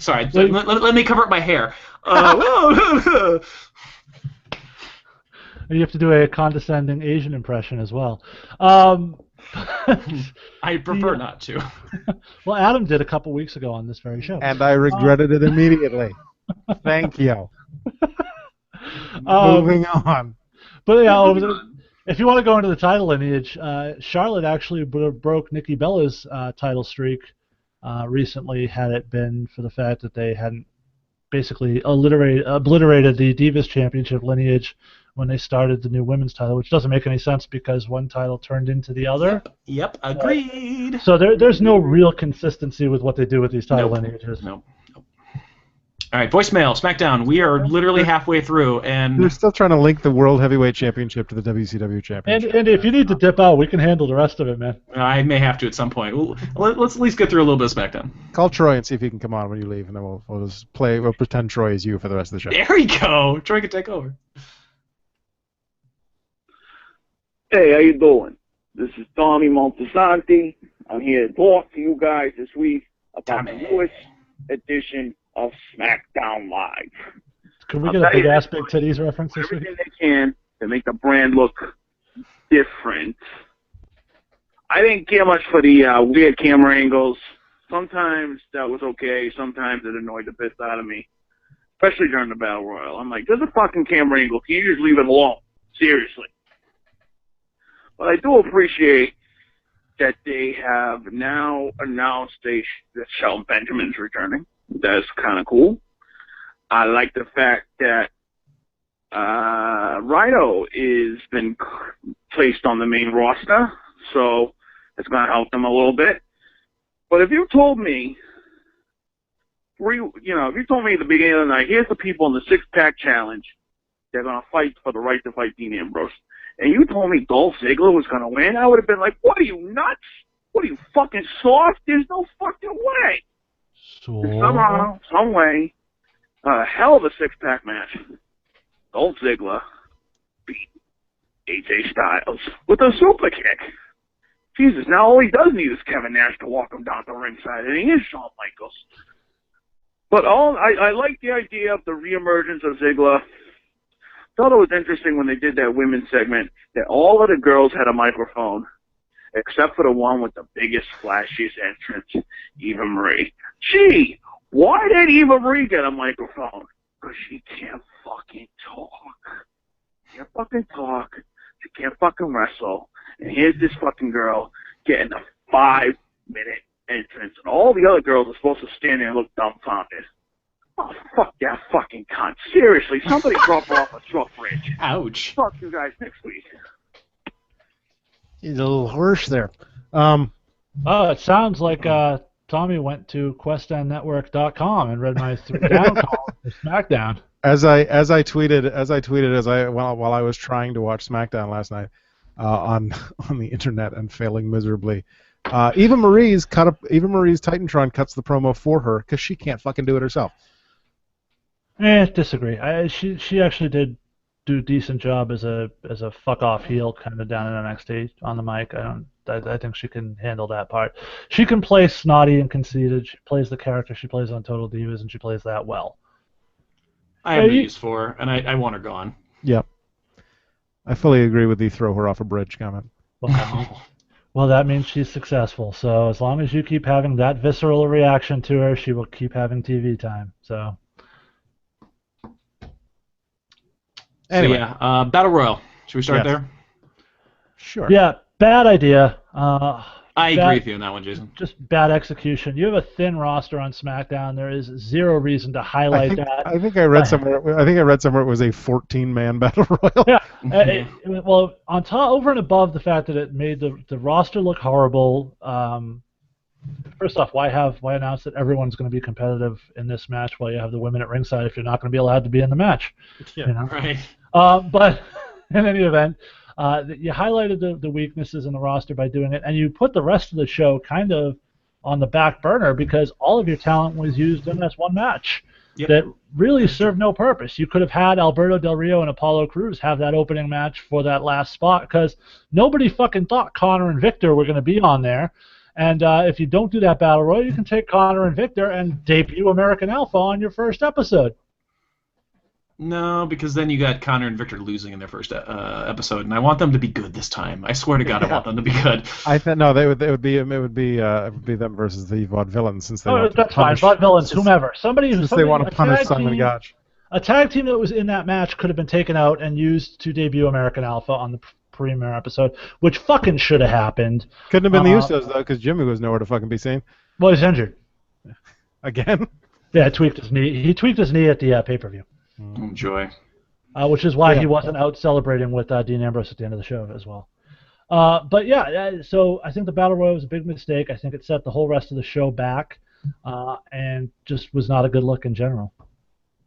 Yeah, I mean, when you look at when the match opened up and you saw nothing but tag teams basically in the ring, it was not a smart move. Becky Lynch, Natalya. I think one more comment. I still think that the Battle Royal may have been booked as just one way to just kind of give Simon Gotch just a slight on-screen fuck off for the backstage fight, being not only the first person eliminated from the Battle Royal, but being noticeably the first person eliminated from the Battle Royal. Did you hear any of the details of the Simon? Yeah, I didn't hear really what he got. Was it Sin Cara? Yeah, Sin Cara. There's conflicting reports now. Where is it? There it is. Either in one version of the story, Sin Cara flipped out and threw an unopened soda at Gotch's face.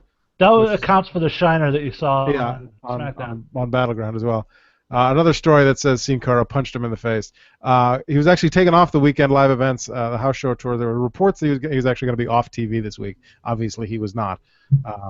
But apparently, supposedly, they've had issues in the past as well. Apparently, I'm being very loud down in the basement because my wife just texted that she would like to provide her 2 cents on Eva Marie. She's a stupid whore. Okay. Yay! Smart woman. Mm-hmm.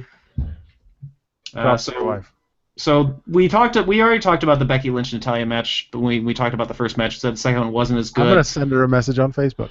And then we already talked about the women's promo, so we can move on from there, right? We don't have to talk about that anymore.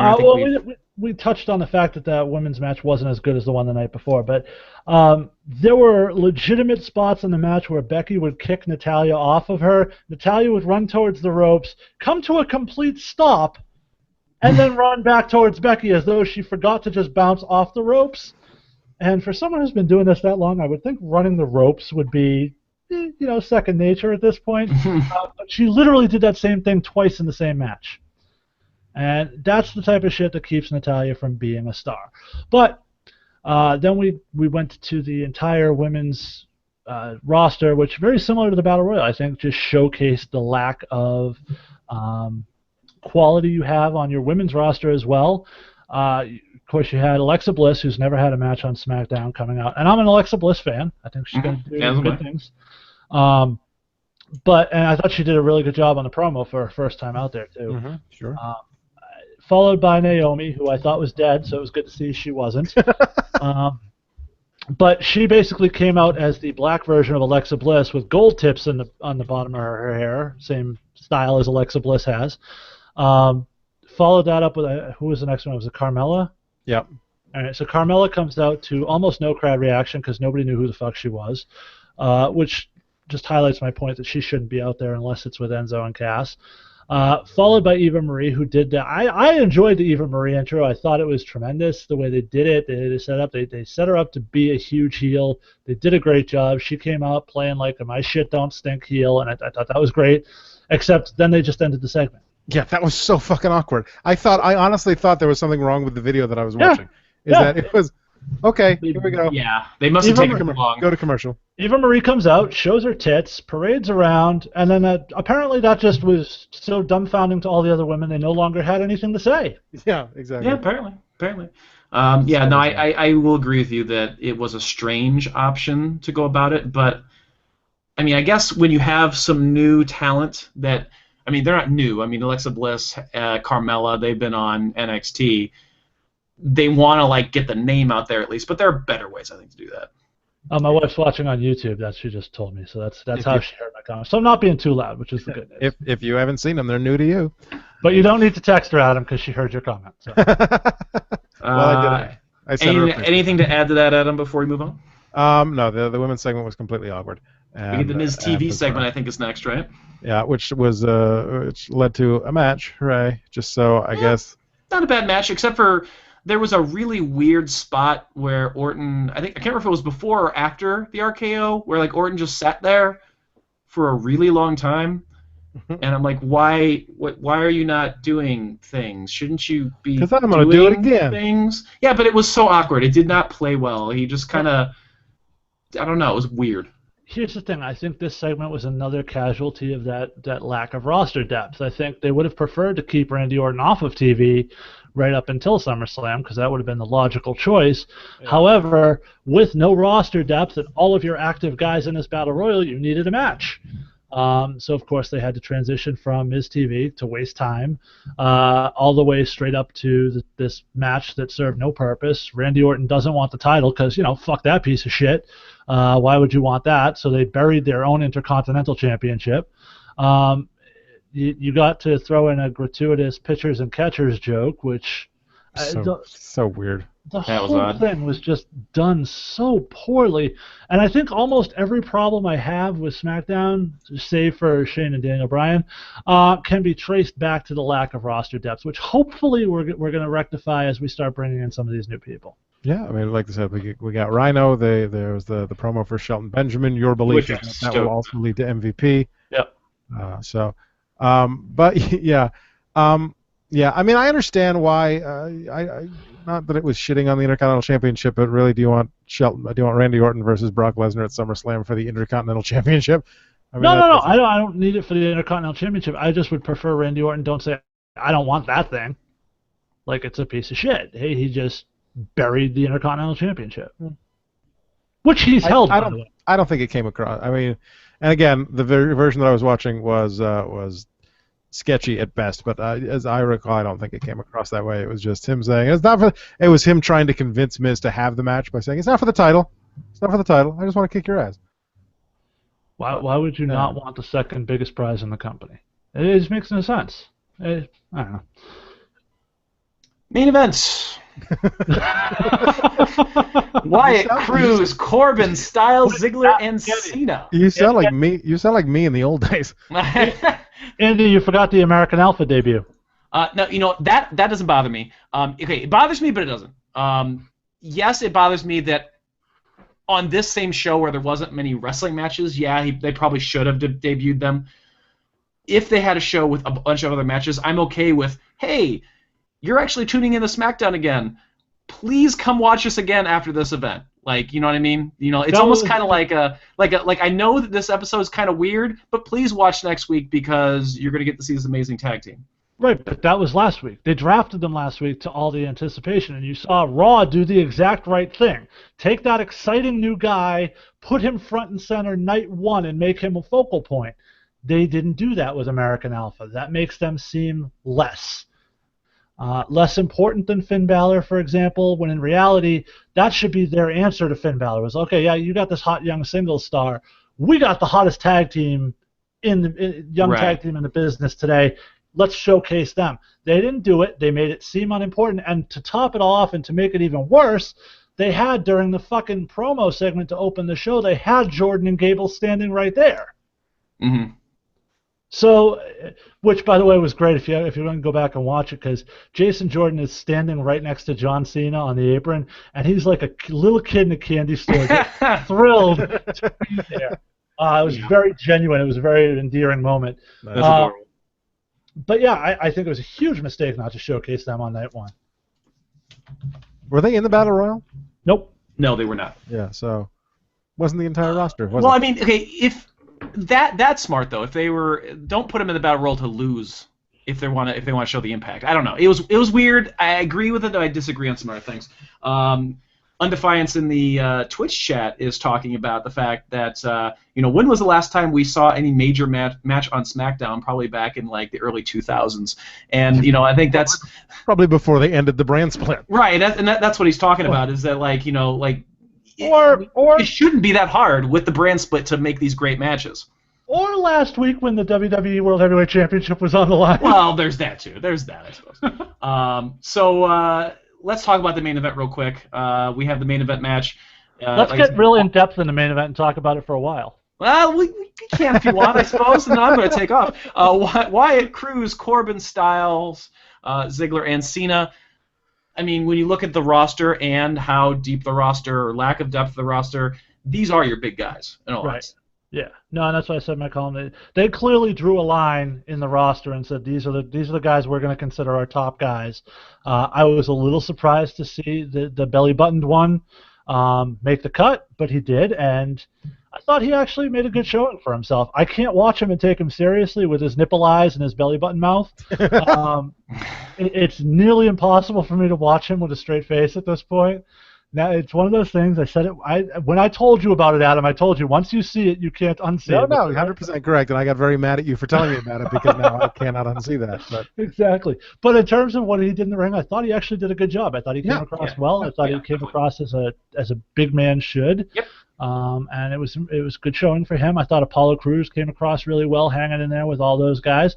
If he could get some mic skills and some personality, which might be where MVP comes into the mix, hopefully. Yeah, I know you're really looking forward to that. Oh, so much. Dude, I was saying that when MVP was still in TNA. Come on. It's true. Very true. Go back and listen. Yeah. So, but yeah, I thought he did a good job of coming across as a bigger deal than he ever has to this point. Cena did a good job of helping to put some of these kids over in this match.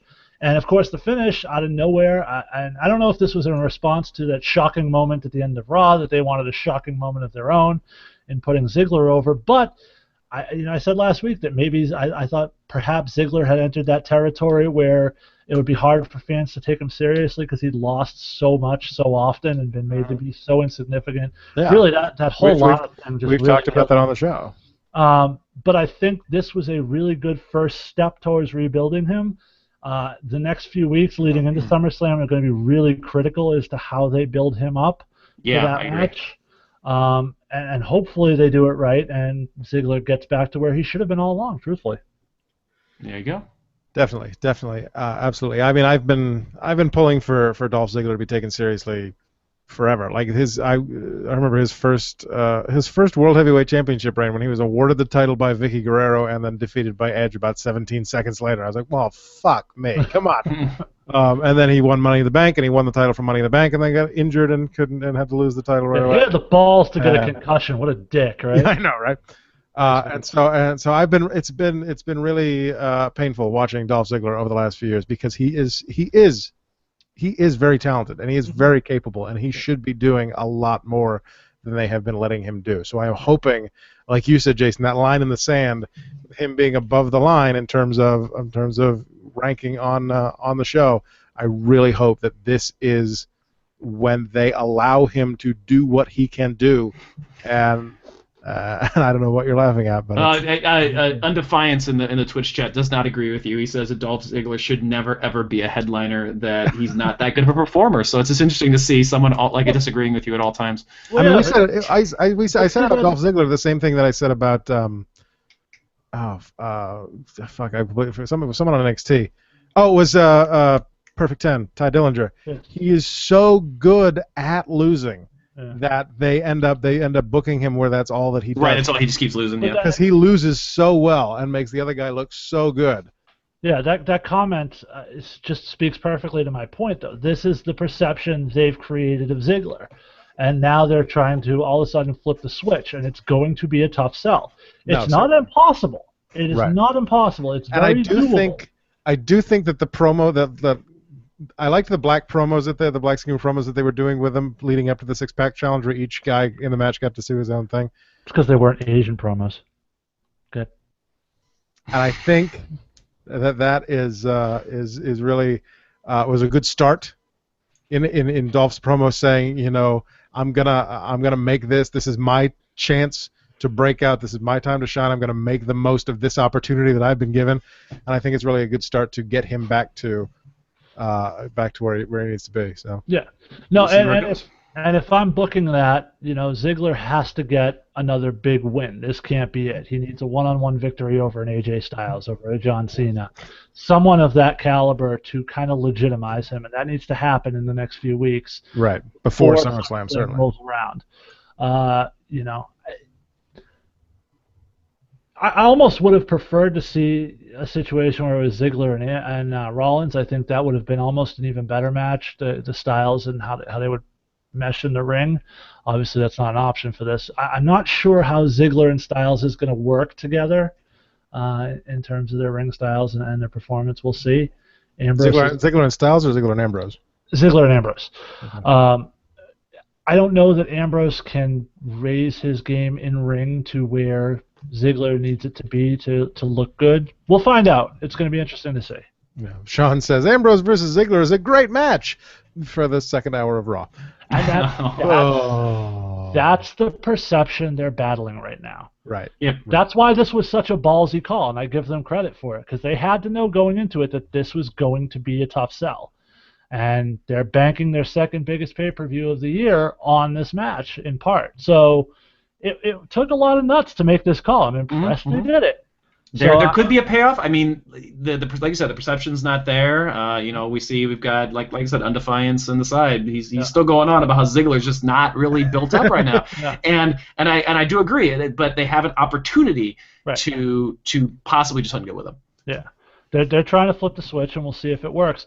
And we talked about that imaginary line in the sand. And to be honest, one of the bigger surprises to me was that Alberto Del Rio wasn't above that line in the sand. I thought, here's a guy who's a former world champion, who's your biggest Latino draw, that this was an opportunity to make him special again and kind of take him out of the mid-card. And they basically had him job out in that battle royal. Yeah, they did, which was sad. Well, yeah, I was very surprised by that. I don't think it should have been Apollo Crews to go on, because I don't think he's done enough to be considered for that spot. I would have been all right with Del Rio in that spot, but.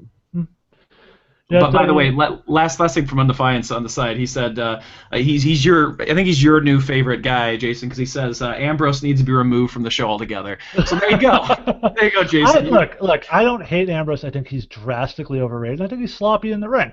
Personality-wise, he's fine. I thought if we get more Ambrose like that promo he cut on Raw. When he did I'm the guy who's here every week and everyone else runs off. And if we get more of that, more serious Ambrose, I'm okay with Ambrose. I'm never a fan of guys wrestling in jeans. I think it's a kind of a minor league look.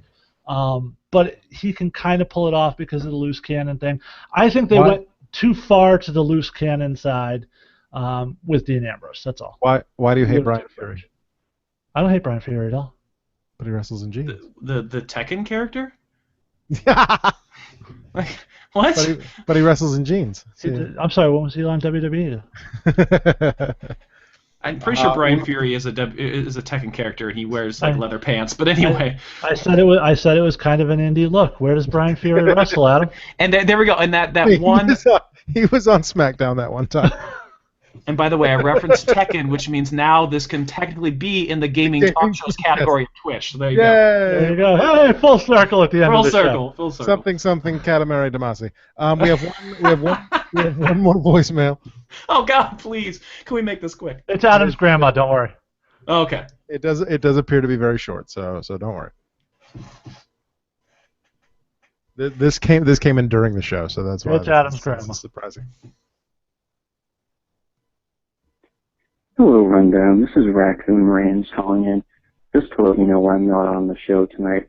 So I'm in a dumpster right now and trying to find for food, and there was a man who was handing me some Oreos, trying to bribe me. I wasn't really having it.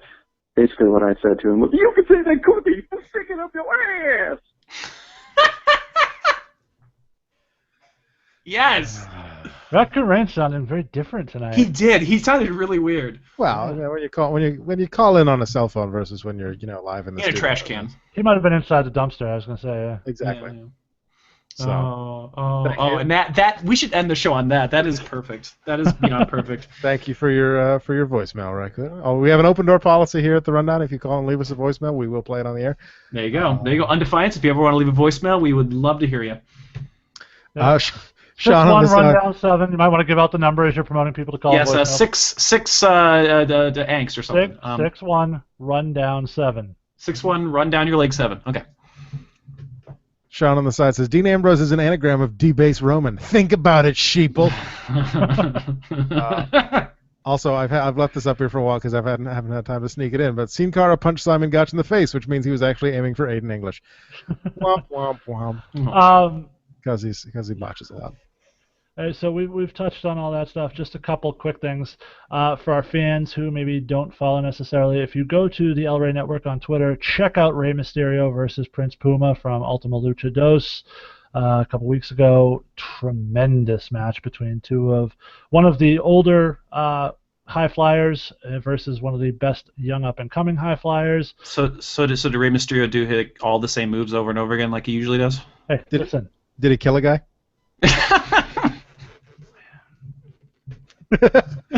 Oh, sure. You can get angry at my jokes. I'm not allowed to get angry at your jokes. I have 2 notes from SmackDown. You disrespect an entire culture, okay? So, just saying. Oh, when they kill someone in that case. But anyway.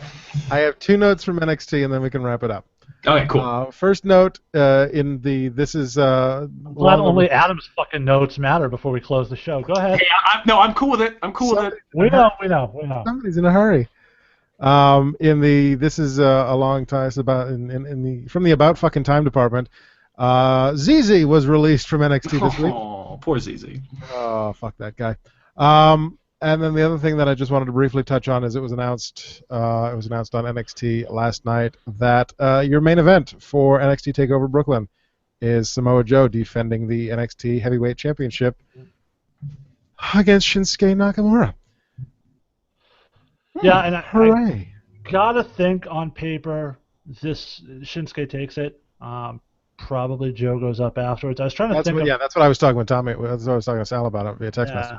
I was trying to think of possible outcomes, and the only reason I say that is because, for the sake of argument, even if Shinsuke doesn't win it at this show, I think he's got to be the next guy because there's really no other top face down in NXT right now that could go at Joe if Shinsuke doesn't get it. Definitely. Shinsuke wins, he can move on to Bobby Roode, he can move on to Eric Young, he can move on to Austin Aries.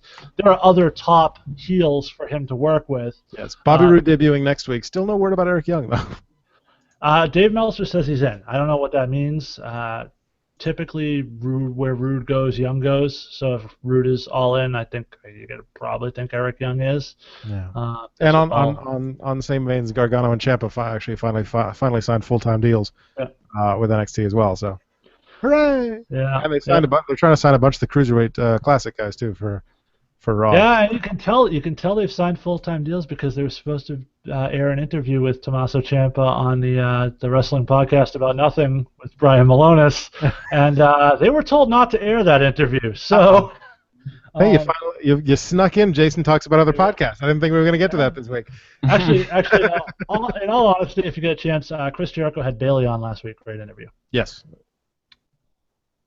Okay, so those are my 2 notes about NXT. What'd you think of the Cruiserweight Classic this week? I know Andy didn't like it, but fuck you, ZZ, and yay Shinsuke. Cruiserweight Classic. ZZ, interesting local note though. ZZ's only professional wrestling match against Biff Busick. There you go. God, and he went over on Biff Busick. His new ring name still pisses me off. Oni Lorcan? It's what the fuck is that? That's not a name. It's a bad Scrabble hand. What the fuck is that? Sean says if Jason's going to talk about other podcasts, might I suggest the Raw Attitude podcast? We'll get to the Raw Attitude podcast. We will. Hopefully soon. Sean also says booyaka booyaka 6 feet under. So hooray! Rey Mysterio killed a guy. You have no you have notes, Jason? No, I was just gonna talk about that stuff. I think I pretty much. Okay. Also the Dudleys agreed to a new deal, so yes, they're sticking around. Yeah, I will be interested to see what they do with NXT Women's Division once Bayley gets called up, because they've now taken Nia, they've taken Alexa, they've taken Carmella. Yeah, it's tough. Yeah, they're gonna have to really build quickly. You've got. I don't know if you heard, but Billie Kay was on SmackDown. They only mentioned that about 1 million fucking times on NXT this week. she was out for a match, and I swear to God, they said SmackDown at least a dozen times during her match. It got to the point of being really annoying. But she's talented. Hopefully they're kind of pushing her now. You've got your Peyton Royce. I was gonna say you've got your Peyton Royce. You've got that chick from New Jersey. Liv Morgan. Yes. Yeah, that's the one. Yeah. And but they don't have any real established faces outside of Bayley, because from everything I've read, it sounds like maybe they're doing a heel turn for Asuka going into Brooklyn. Peyton Royce plays a heel. Billie Kay plays a heel. Speaking of, is going into SummerSlam now for the WWE Championship. We've got face versus face. I seem to recall I can't remember the last time that happened. For the time being. Yeah. Well, and I think the other good thing they did was that they positioned the main event. I got to assume it's going to be the main event, where Rollins is in a position to finally get booed as a heel. Against Balor, sure. Right, sure. Yeah.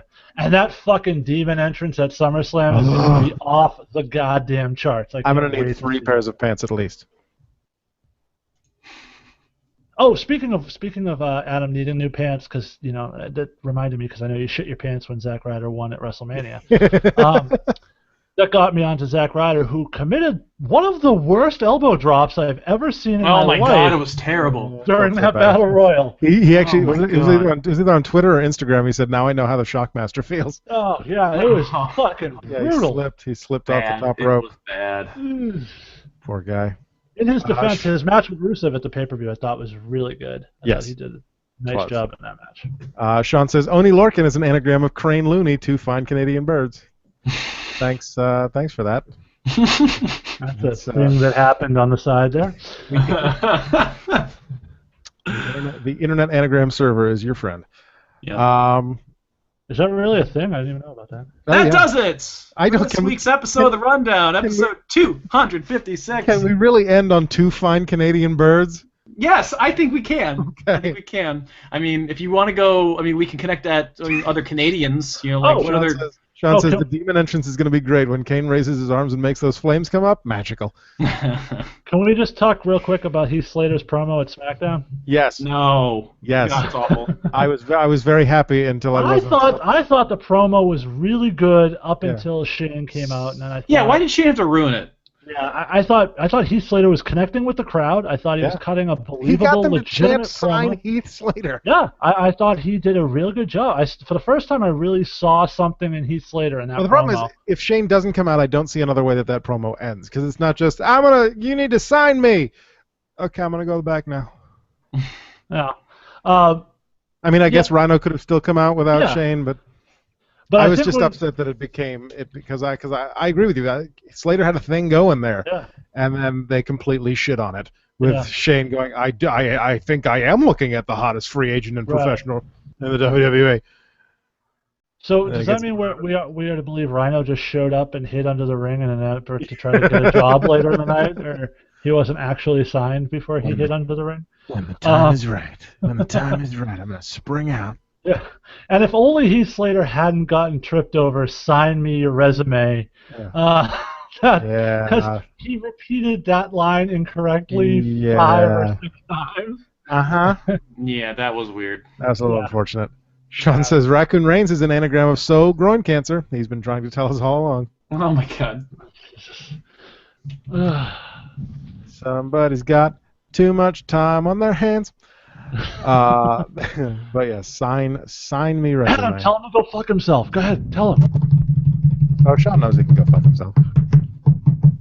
Really? Because that's going to sound great on a podcast. He's trying to get his microphone to mute again. That does it! Andrew, are you getting very antsy? I've got to take. We got places. I got to drive a very long distance and then back, and then I've got to finish putting together the Tooning Japanese cards for the con coming up. It's a great thing to listen to when you're on a really long drive. It's a podcast from the Questionable Endeavor Network. I think that's great. I think this is a good start. Keep going. He has to go drain the main shadow vein. Right. Yep, that's the one. That does it for the rundown for this Thursday, July 28th, 2016. 340 days since the New Day won the WWE Tag Team Championship. For a free audiobook and a 30-day free trial of Audible, go to audibletrial.com/rundown. Help me make money. Atlantic Pro Wrestling returns this Sunday for a free show. Two free shows, Adam. Two free shows. During Newburyport Old Yankee Homecoming. First one's at 10 o'clock? 10:30 will be the start time. 10 o'clock we're going to start gathering. Two free shows brought to us at APW for you, our fans, featuring two hot championship matches. The Kingpin Brian Malone is going to defend the championship against the sure thing Mark Sherman at our 10:30 show. Later on, assuming Malonis is able to hold on to that title, he will move on to defend it against in New England's biggest, most long-awaited rematch against Ring of Honor superstar Donovan Dijak. And if Malonis loses that title against Sherman, he doesn't get out of that second match. He will still wrestle Donovan Dijak later in the afternoon. Why are you underestimating Mark Sherman so high? I'm not. I just said if Mark Sherman wins it, Malonis is still going to have the match. Doesn't Dijak have a cousin from like Yugoslavia or something? Is it New Jack? I was the one that gave Mark Sherman the match. What are you talking about? Hey, if you're in the Midwest, you should check out the Scott County Wrestling 13th anniversary event on Saturday, August 13th at the Walcott Coliseum. Doors open at 6:30 p.m. Bell time is 7, where the main event will be Mason Beck defending the SCW Championship against, I know the name's going to sound stupid, but he's been with SCW since the very beginning, Crotch. And I love Crotch. Crotch is a hell of a guy, hell of an entertainer. Well, I love Crotch in general. But, we just cut that audio part right out. just that part. Rundown episode 256. I love Crotch. I love Crotch. So there you go. Check out Scott County Wrestling. It'll be a great event. 13 years. I haven't been with the company in forever, but they put on good shows. So go check that out. Yeah, and according to Sean, go fuck yourself is an anagram of suckle goofy fur. And according to Undefiance, he says, shut the fuck up.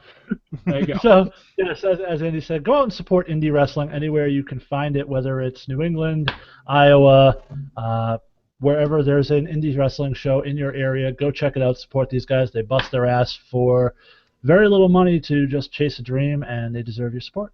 Mm-hmm. Sean on the side says, I frequently execute a chokehold on Crotch. Anyway, go ahead. Crotch's far less known original persona. So, the Kona Crotch. So speaking of supporting local indie promotions, and I was just thinking of how many. Is it time for Alchemania? How many? No, Running wild, brother. That's in September. Is it Balloons and Buffoons? Which reminds me, I got to put that on my list here. But I was just thinking of how many of our current favorite WWE superstars came from the Indies, including a young man by the name of so what's his name? It's Seth Rollins. Yeah. Is Crotch in the midget division? No, Crotch is not. Crotch Sniffer. Andy knows Seth Rollins. They have pancake breakfast every Sunday. We do. Seth Rollins and I, we have pancake breakfasts, and they're amazing. We do CrossFit. Breakfastes? I think I did. We have second breakfast. Would that make Andy CrossFit Judas? Yes, yeah, I am. Because usually when we do CrossFit together, I want to kill him. So there you go. All right, Lucky Pro Wrestling, part of the Balloons and Blues Festival at the Elks Lodge in Hudson, Mass. on Saturday, August 20th. What? Is it like... Never mind, I'm not even going to go there. Just hot air balloons. You just talked about a guy named Crotch. You lose all rights to make fun of anybody else's name at that point. Fair enough. It's hot air balloons and blues, and it's a festival, and there's a wrestling show. Then they return the weekend after Elkmania 3 or 4. Knots and blue ball. Elkmania 4 is in September, but I haven't written the date down yet in my list here, so we'll talk about that next week. And Liberty States returns in October at the John McKellar. So, but yeah, support indie wrestling, hashtag whatever. Stump Trivia every Tuesday at 8 p.m. at the Port Tavern in Newburyport, Massachusetts. Come on out to that. Follow us on Twitter at Rundown Podcast. Send us an email to rundownwrestling@gmail.com and leave us a voicemail on the hotline, 617-863-6967. That's 61 Rundown 7. Like us on. I was waiting for somebody was going to say it. Like us on Facebook. Tell your parents and your grandparents to like us on Facebook at facebook.com/rundownwrestling. Watch archived episodes at youtube.com/rundownpodcast. And circle me on Google Plus if you're one of the 4 people who still uses Google Plus for anything other than this at google.com/+AdamRundownHost to make a donation. You'd be happy to know Vince Russo uses Google Hangouts for his podcast too. I hate that guy. To make a donation of the monetary variety, go to paypal.me/rundownwrestling. It's cost me $10 a month to host the show on Podomatic. If you want to help out with that, I would be appreciated. Sean on the side says, note to self. Brilliant new idea. Cold air balloons.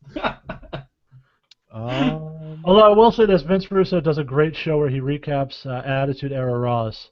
It's a pioneering idea. No one's ever done that before, so I got to give it to him. If you're a fan of poetry, he did fucking write the original Raw, so, Check out Chasing Distant Horizons at tinyurl.com/distant horizons. Do you still have to sell one book to get money from someone? Yeah, Jason, buy a book of poetry. I have been feeling a little bound up lately. And check out all the shows on the Questionable I've heard that it's poetry. I don't believe it is. Questionable Endeavor Network at questnetwork.com. Shadowvane at shadowvane.net. Support them at patreon.com/shadowvane. Season 2, Story 2 coming soon. Yep, September 1st. What's in your beefcase? I sent in my audition packets. I sent in my auditions. Auditions. I hope they are okay. Check out Tooning Japanese.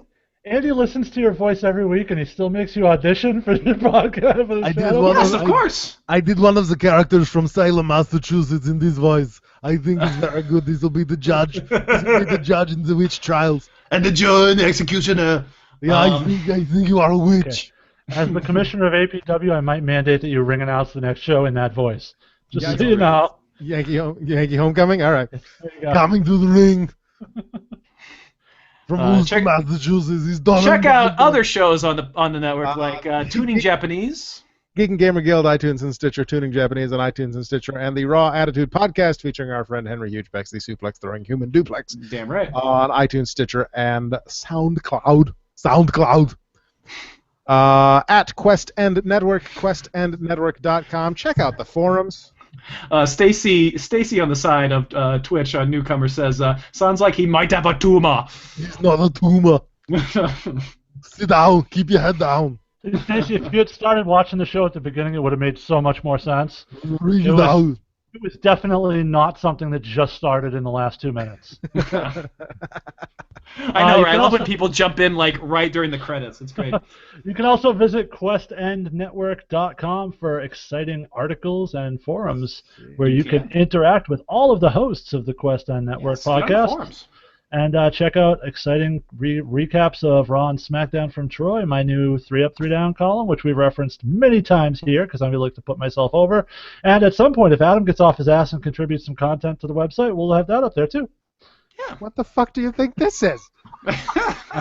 Sean says, I hung out with Crotch a lot in college, not nearly as much since then for my liking.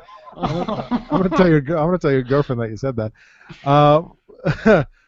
Search for us on iTunes and Stitcher and Podomatic under the Rundown Wrestling Podcast. If you subscribe, you get the podcast delivered to you absolutely free each and every week for $0.00. If you cannot afford a monetary donation, you cheap bastard, leave us a 5-star review on iTunes because that helps other people find us. If you leave a text review, we'll read your name and your review at the end of a future episode. And if you leave a 3-star review, you will. I will get very mad. Yes. And we will still read that just so Adam can say, "Go fuck yourself" at the end of it. Sadly, that wasn't a text review. That was just 3 stars. There was no context. They couldn't even give you any reason why. Just like, middle of the road. Yeah, fuck that. Fuck that guy. I'm gonna go into iTunes. I'm gonna search it up. I'm gonna bring up the page just so I can click. He probably left you a 3-star review in another country too. So. Thanks to Tegan Brown for the logo. Thanks. Oh, Sean, that's awful. I'm not even going to read that one because that's terrible. Thanks to everyone for listening. Thanks to Sean on the side. Thank you, Jason. Thank you, Adam. Just a quick second. On a serious note, last weekend my wife's grandfather passed away. The whole family is just having a hard time with it, but we are going to miss him. I just wanted to say R.I.P. Stanley. We love you. We're going to miss you. Aww. Sorry, I didn't mean to bring everything down. No, I know, right? We was- can't make a joke about that. I was trying to have a nice moment of silence, but you fucks kept talking. Thank you, Hey, Andrew. Dicks! You're welcome. You're welcome.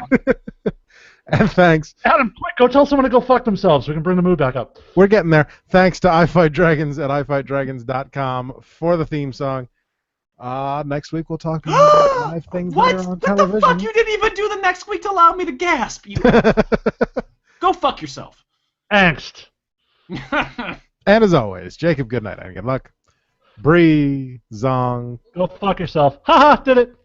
And Fandango. go fuck yourself. QuestNetwork.com.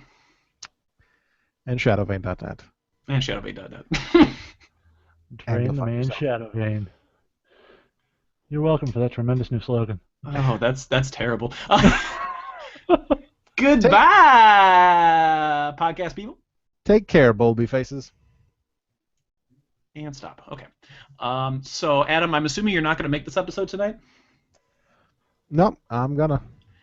Are you? You Because sent things to me. Okay, I was going to send it when I got back, because I need to literally, like, hop off here, like, in about 3 seconds after I What is that gonna be? quickly decide who I'm gonna have us follow. Now I'm gonna host someone on Twitch. Twitchers, thank you so much on the side. Thank you so much to Blizz and Undefiance. Let's see who else was on the side there. I love you, And Blizz. Stacy. I love and you, Blizz. Caracho. I love you, Blizz. I think Blizz is long gone. And thank you so much for joining us. Don't forget to hit that follow button on the side. We very much appreciate that. Become a Streamer Guardian. The next time I'm going to be streaming live will be tomorrow morning at 9 a.m. Get a job, for some you bum. Fallout. I do have a job. I'm on break from it right now, and it's fantastic, and I actually get to live a life. We'll be streaming Fallout 4, the new content from the new DLC. I have a strong stream every morning if anyone is interested. That's disgusting. All right, we're gonna hop off of Twitch, but before we do, we're gonna host Geekly Inc. podcast network, who I absolutely love. I know that cut out there. Yeah, because you're fucking typing so goddamn I'm sorry. loud. Yeah, go check. We're gonna host Geekly Inc. They're actually playing a game of Dungeons and Dragons 5th edition right now. So go check their live stream out. They're nerds. They're a great podcast network that kind of gave me inspiration to do a podcast network. So I'm going to go ahead and Says see the you guy guys who later. hosts a podcast about professional wrestling. Yes, and I'm actually gonna host over there. So go enjoy their podcasting content. And I'll put up the host. There we go. Smash, smash, smash. Pound, smash. Right. So I am going to actually hop off right now, and I will send you this file when I get back. And great, had fun. I hope that's not too late because I really can't do this tomorrow. Oh, you can't? Okay, fine then. I'll do it real quick. Date night. Fine. I won't take my background noise out, so it'll sound like shit. That's all right. I'll do it. Will you really? If you leave, if you've got some silence in there, that'll. Okay. So Andy 256. See. Andy, it's date night. He has to introduce his snake to her cat. Oh. See, there's a throwback to earlier. We had to snake. Mm-hmm. But I was talking Full circle. Full circle. It's yes. All right, guys. I gotta go. Catch you later. I'll send it before I go. Later. Peace. Hi YouTube. Let's read some Google Voice transcripts, shall we? Holy shit! I forgot we were still on the air. We'll just go in order. Before I let things like that, SmackDown get in the way of my thought process. I did not want to talk about Adam and his tenure as a ring announcer. In too long, as I have heard that man announce at live at 8 Independence shows in the Northeast, my work schedule is cause at least, please, for me to make it. It'd be so, but if I had to guess, and if the gentleman in the rundown could verify if I had to guess how Adam announces Christian Casanova, I would assume it would be something like this. Making his way down to Lorraine. Wait longer than 25 pounds from Boston, Massachusetts. Let me know how it sounds close. Talk to you guys next week. Yeah, not really close at all. Nope. Drunken Sal was way off there. I believe it's like 185 from Framingham, Massachusetts, right? 170, but yeah. 170, there you go. Next one. And it's Christian Casanova! Pretty much. Dean motherfucking Ambrose, Sasha goddamn Banks, and Spin fucking Power. Guys, it is Tuesday morning. Spin Power. Spin. I'm going to It's a give class at your local Y. I'm going to give you the only name on the list you spelled correctly. From here forth, you shall be known as Max Power. Guys, it is Tuesday morning as I call you to discuss Battleground in Wrong. I'm sure my cousin Tommy will call to talk about SmackDown and XT. This so much wrestling. I don't even know. It's not. You guys are going to have like a 4-hour show this week. Sexy Teen Ambrose walk away from the triple threat with the WWE title was amazing for everybody who said he was only going to have a 30-day title reign. I'm shocked that he pinned Roman, and I'm also shocked that Roman took another high-profile infall the very next item. Safe to say that for the time being, this guy's pushy is over. Which is, you know what, maybe they do need to repackage young people the same making to heel. I do question anybody who says to make him a Kia as far as when was the last time that a babyface turned into a successful heel, not after not being successful, be fixed. It's a rarity, so we shall see. I'm very, very surprised after Charlotte Wright number 2 the wrong that she dropped the title massage. I think it was great. Obviously, the rematch will be at SummerSlam. I think it was a great moment for Odd. It wasn't a great moment. It's Asha. I was shocked up, but that went when she pulled me Eddie Guerrero and threw the title belt that they not or candidate theater I do right there, and then just wondering about. That's far spent Balor man. Wow, what a way to debut this guy. When is the fate of 4-way with your sugar? It's me being fucking Recess. That Rusa and doesn't take calls often, and then he Pedro enrollment right. Holy fucking shit. Fan belt enrollment reign. Fan belt enrollment reign. Jesus Christ, now in the same logic that you would have going in for an event on Monday night while he's not going to be set. You never know at this point. I think there is a decent chance he beats. I mean, probably not by. I love it, and I'll by the way. Probably not by? BYE. I'm not surprised that we didn't get the Diamond Finn Bella. We will get the Diamond Center at SummerSlam. Last thing, guys, Sammy's and Kevin Owens at Battleground was phenomenal. Freaking train buster DDT on the ring. A print, my God. I forgot. I thought he killed him. Those guys are great. Hopefully they get single sales, especially sayings, and hopefully I'll answer, but I will talk to you guys next week. 2 things. 1, you should be on Skype right now. 2, Sexy Teen Ambrose. Sexy Teen Ambrose is the one. Jerry Lawler's new favorite wrestler.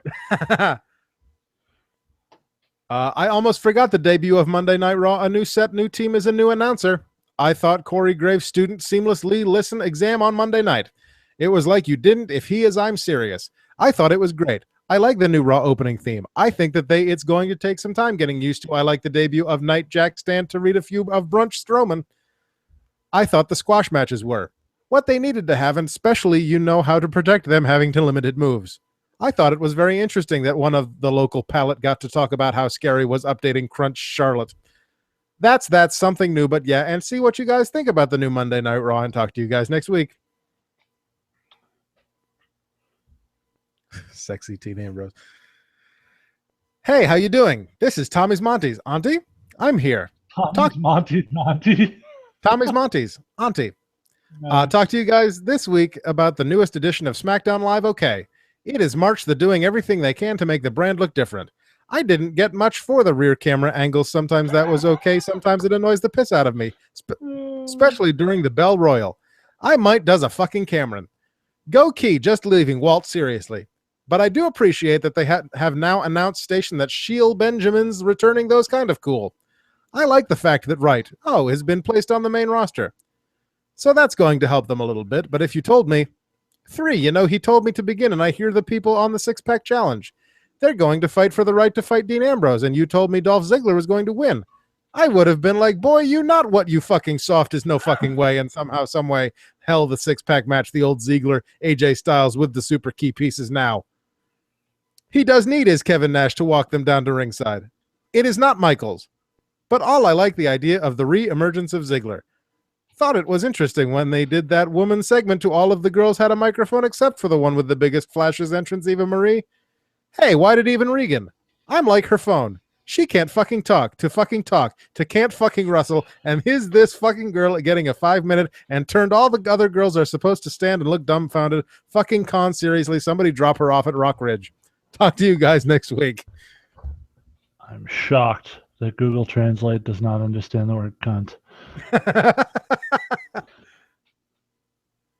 And lastly, hello, Rundown. This is Raccoon Rands calling in just to let you know.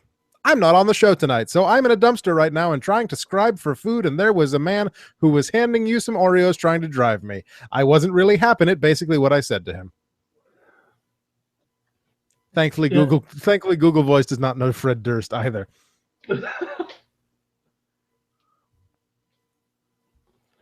Yeah, I think Sexy Teen Ambrose is your winner on that one. I think so. That was On that, not nearly as good as last week's. no, Victoria the fuck. Big ass, big titties. On my Uncle Andrew. Anthony. Uncle Anthony. On that note, good night, Google. Sleep well. I'll see you next week. Unless you're Asian, in which case Adam hates you. But I love your food. That's racist. Dick.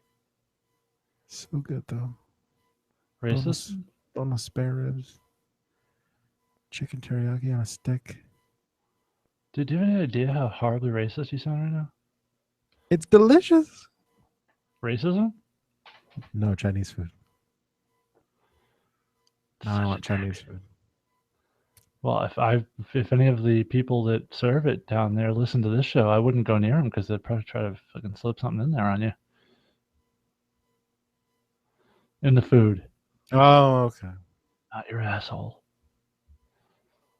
Forced anal. It's bonery for your asshole. No, General Sal, not like that.